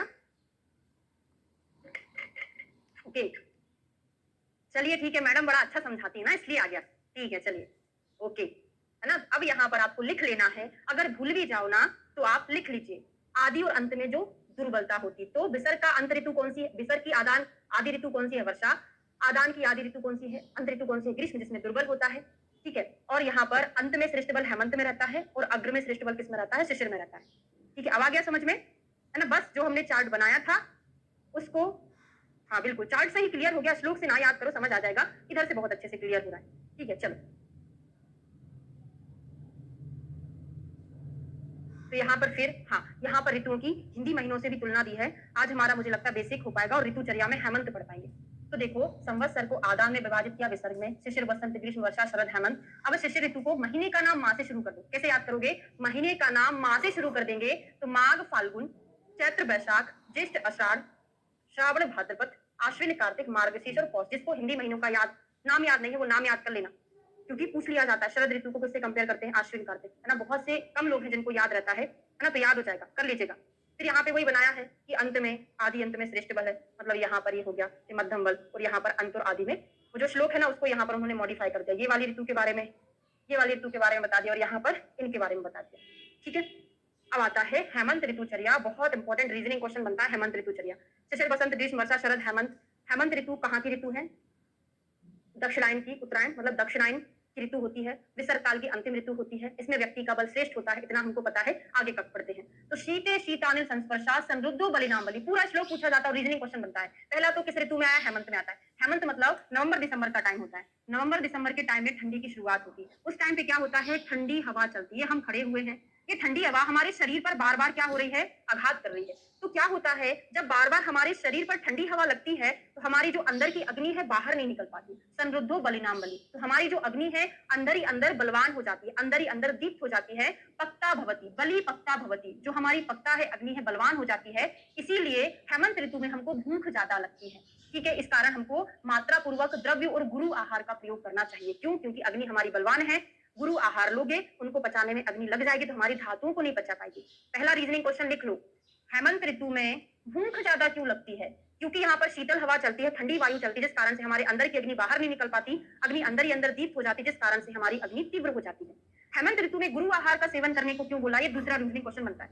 हेमंत ऋतु में गुरु आहार का सेवन इसलिए करने को बोला क्योंकि हेमंत ऋतु में हमारी अग्नि तीव्र होती है। अगर हम लघु आहार का सेवन करेंगे तो क्या होगा? वो अग्नि उसको न्यूट्रलाइज नहीं कर पाएगी, उसको पचाने के बाद हमारी धातु को पचाने लगेगी। इस कारण से हमको वहां पर गुरु आहार का सेवन करना चाहिए, क्योंकि गुरु आहार को पचाने में अग्नि ज्यादा बेस्ट होती है। ठीक है, समझ आ गया?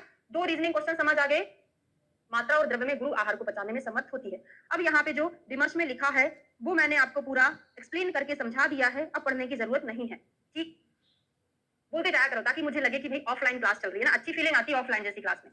हेमंत ऋतु में वायु का प्रकोप, हेमंत ऋतु में वायु का प्रकोप कौन सा प्रकोप होता है? ये वायु का, ये सुपरफिशियल वायु का प्रकोप होता है। जो आभ्यंतर वायु का प्रकोप है ना वो तो वर्षा ऋतु में होता है। ठीक है, प्रावट या वर्षा ऋतु में होता है। ये नॉर्मल वायु का प्रकोप है। यदा निधनम युक्तम लभते देहजम तथा रसम हिनस्त्यो वायु शीतम शीते प्रकुप्यति, शीतम शीते प्रकुप्यति। होता क्या है?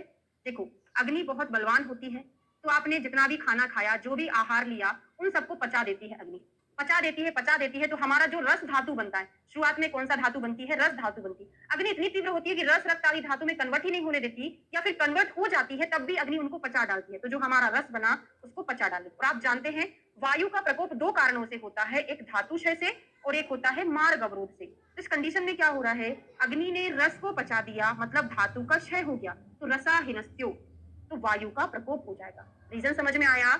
हेमंत ऋतु में वायु का प्रकोप क्यों होता है? इंस्टेंटली होता है, ना कि सैद्धांतिक तरीके से होता है। इस प्रकार अग्नि के प्रबल होने पर जब उसके बल के अनुसार ईंधन मतलब गुरु आहार नहीं मिलता, तब अग्नि शरीर में उत्पन्न प्रथम धातु रस को जला डालती, अतः धातु का क्षय हो जाएगा, तो वायु का प्रकोप हो जाएगा। 4 रीजनिंग क्वेश्चन, 3 रीजनिंग क्वेश्चन समझ लिए हैं। भूख क्यों लगती है ज्यादा, अग्नि क्यों तीव्र होती है, गुरु आहार क्यों लेते हैं, और चौथा हमारा रीजन है कि वायु का प्रकोप क्यों होता है। तो ये रीजनिंग क्वेश्चन जब मैं आपको बोलती हूँ ना, तो आपको छोटा छोटा करके लिखते चलना है।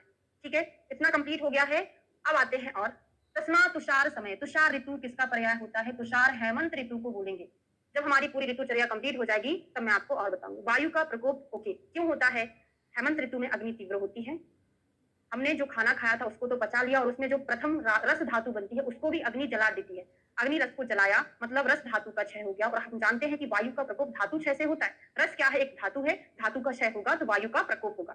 ठीक है, क्लियर हो गया? अब तुषार स्निग्ध अम्ल लवान रसरान, तो यहाँ पे हमको कौन से रस का सेवन करना है? जो रस कैसे होते हैं, थोड़े से गुरु होते हैं, है ना? अम्ल लवण, मधुर अम्ल लवण, इनमें से जीएल जीएल, अम्ल तो लघु भी होता है, लेकिन कुल मिला के बात को तो शमन कर रहे हैं ना, मतलब कफ वर्धक रस है। ऐसे रस का सेवन करना है जो कफ को बढ़ाने वाले हैं। बात समझ में आ रही है?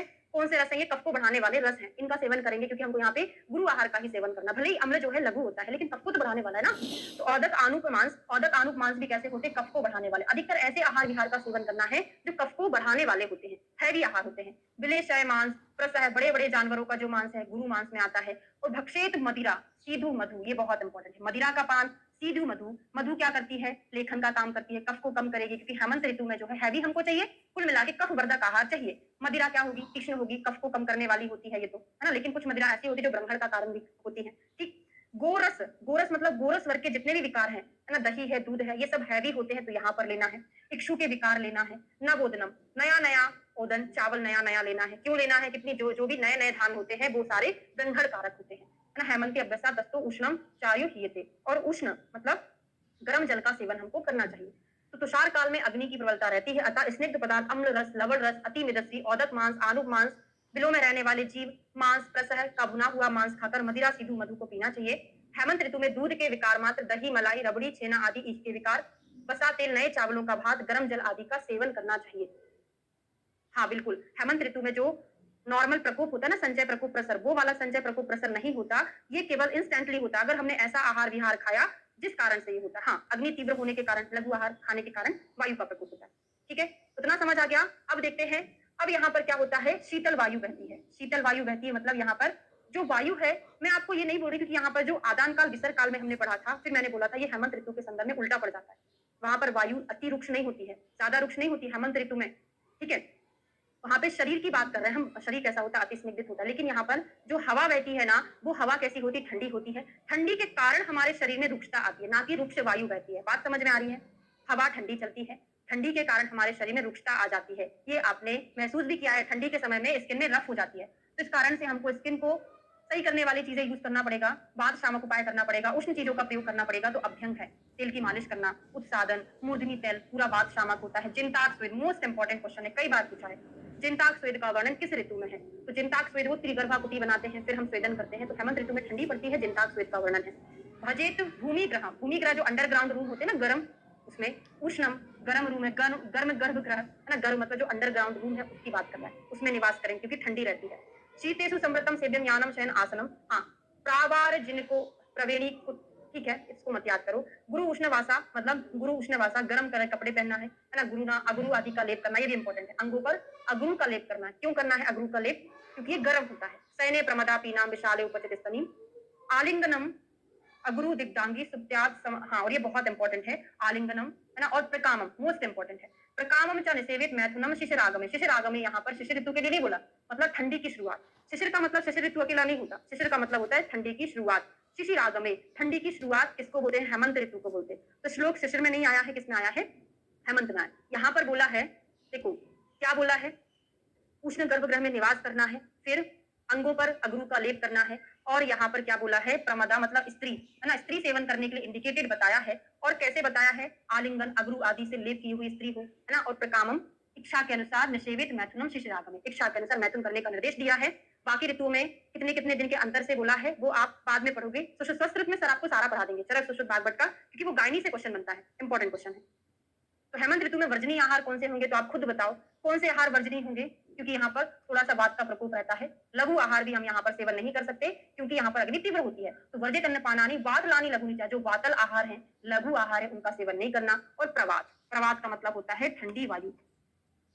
प्रवात का मतलब क्या होता है, सॉरी, तीव्र वायु। आगे पढ़ोगे, तीव्र वायु का सेवन नहीं करना। पिमित आहार, नपा तुला खाना नहीं खाना, क्योंकि नपा तुला खाना खाओगे अग्नि बहुत तीव्र होगी, धातु को पचाएगी, तो वायु का प्रकोप हो जाएगा। और उदमंथ कण, हिमागमे, वही शिशिरागमे, हिमागमे का मीनिंग वही है।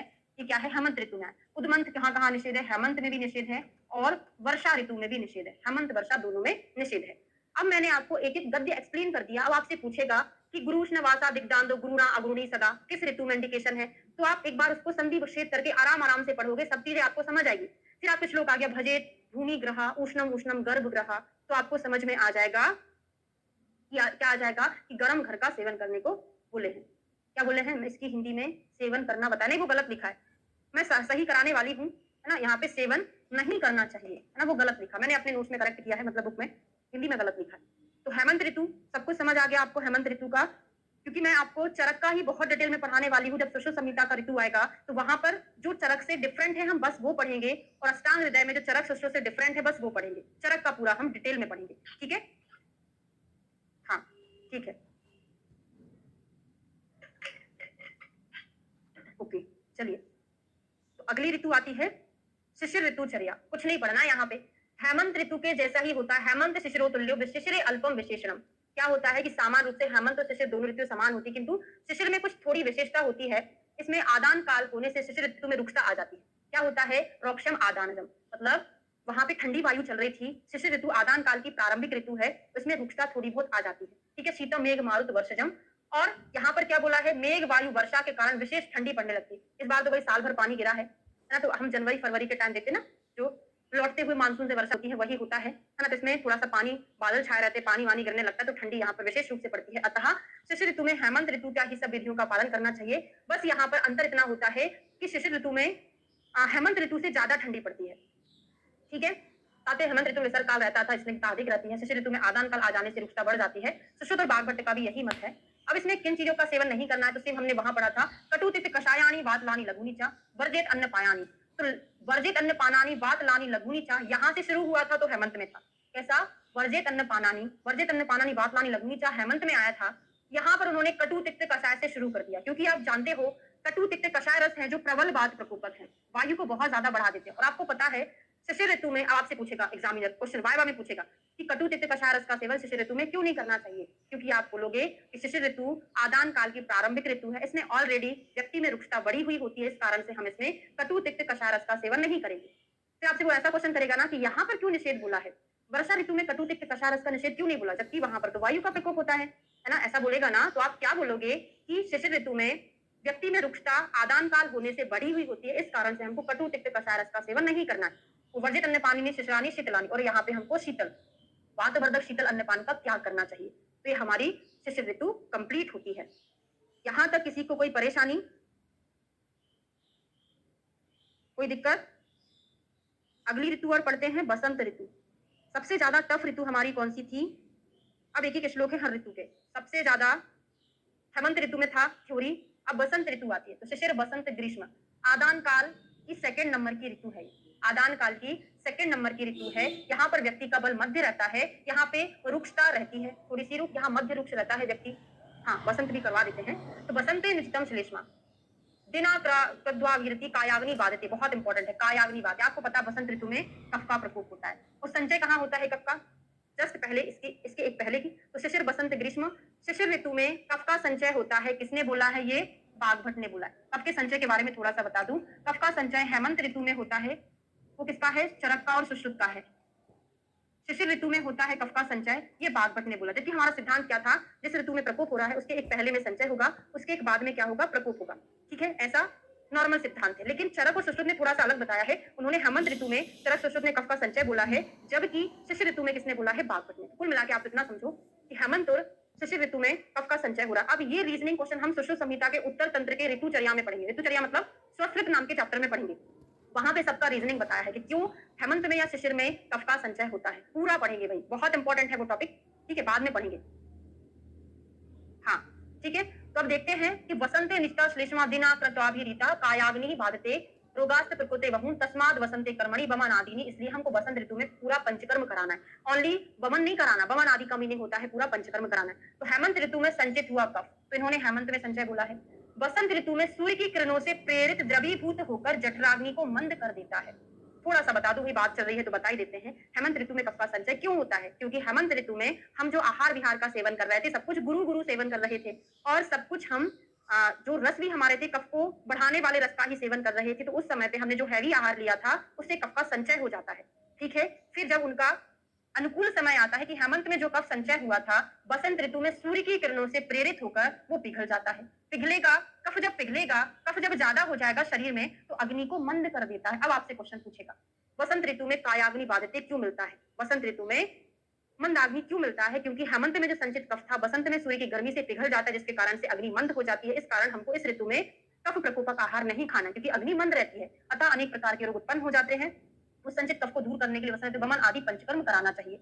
इस कारण से इसमें हैवी रस, गुरु अम्ल, स्निग्ध, मधुर, दिवा स्वप्न आदि का सेवन मना है। दिवा स्वप्नम चा वर्जेत, दिवा स्वप्नम चा वर्जेत करके आया हुआ है। ठीक है, अब यहाँ पे क्या करेंगे? सब कफ को लेखन करने वाले, कफ को कम करने वाले आहार विहार का सेवन करेंगे। तो व्यायाम, एक्सरसाइज से क्या होगा? कफ का क्षय होता है। उद्वर्तन से कफ का क्षय है, धूम है, कवल ग्रह है, अंजन है, ये सारी चीजें जो है कफ को कम करने वाली है।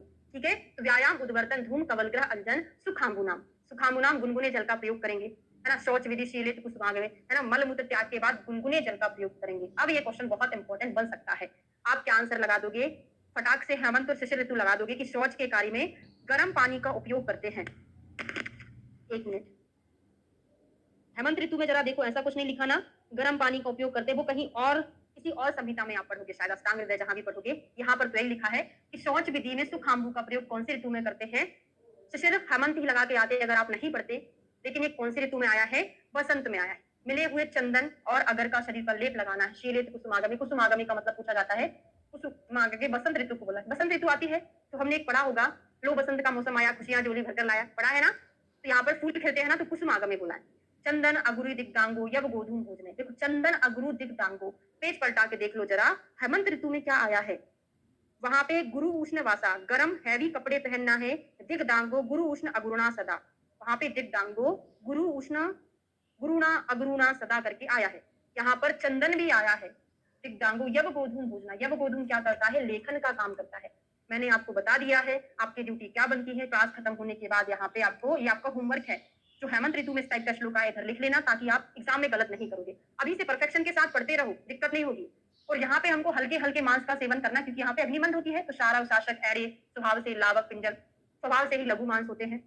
और धक्षे निगदम सीधु, सीधु और माध्यिक का सेवन करना, ये कर्षण का काम करते हैं। और बसंते अनुभव स्त्री नाम कान नाम चा योगनम, कान नाम चा योगनम, स्त्री सेवन के लिए टर्म आया है। कान नाम चा योगनम बसंत में आया है। और प्रकामम मैथुने प्रकामम च निषेवित मैथुने शिशिरागमे, वो हेमंत में है। प्रकामम वाला हेमंत में है, बाकी कान नाम वाला कहां पर है? बसंत ऋतु में आया है। ठीक है, तो ये हमारा बसंत ऋतु तक कंप्लीट हो गया है। ग्रीष्म, कल हमारा बचा ग्रीष्म ऋतु, वर्षा ऋतु और शरद ऋतु। तो कल हमारा 6वां चैप्टर कंप्लीट हो जाएगा, ज्यादा टाइम नहीं लगेगा, इतना ही ठीक है, ज्यादा हो जाएगा, है ना। फिर कल हम 7वां चैप्टर भी शुरू कर देंगे। 7th नंबर का चैप्टर बहुत इंपॉर्टेंट है ना। उसमें नावेगान धारणी में, नावेगान धारणी जो चैप्टर है, अधारणी वेग, उसमें चिकित्सा काफी पूछी जाती है। अधिकतर क्वेश्चन बनते हैं, हर एक एग्जाम में बनते हैं। ठीक है, चलिए अगली क्लास अब मेरी मंडे को होगी। ठीक है, ओके, चलिए, थैंक यू। होती होगी। बसंत ऋतु में कफ का प्रकोप क्यों होता है? बसंत ऋतु में अग्निबंध क्यों होती है? जब आपके मन में, दिमाग में क्वेश्चन उठेगा ना, तभी आप रीजनिंग क्वेश्चन सॉल्व कर पाओगे। रीजनिंग क्वेश्चन का कोई कोड नहीं होता कि आप कोड बना के क्वेश्चन सॉल्व कर दोगे। आपको वो समझ में आना चाहिए। जितना मन में क्वेश्चन उठेगा, ये ऐसा क्यों होता है? शिशिर ऋतु में हम कटु तिक्त कषारस क्यों देते हैं, सॉरी क्यों नहीं देते हैं, है ना। और हेमंत ऋतु में हम गुरु आहार क्यों सेवन करते हैं, ये क्यों जब आएगा तभी आपको रीजन समझ में आएगा, है ना। तो सारी चीजें क्यों क्यों होना चाहिए। थैंक यू आपके कमेंट के लिए। हाँ, बस आपकी यही दुआएं बनी रहें कि आपके सर और मैडम आपके लिए बहुत मेहनत करते रहें। ठीक है, चलो, आप लोगों का साथ है तो भाई इतना कुछ हो पाया है। ठीक, ओके, चलिए क्लास को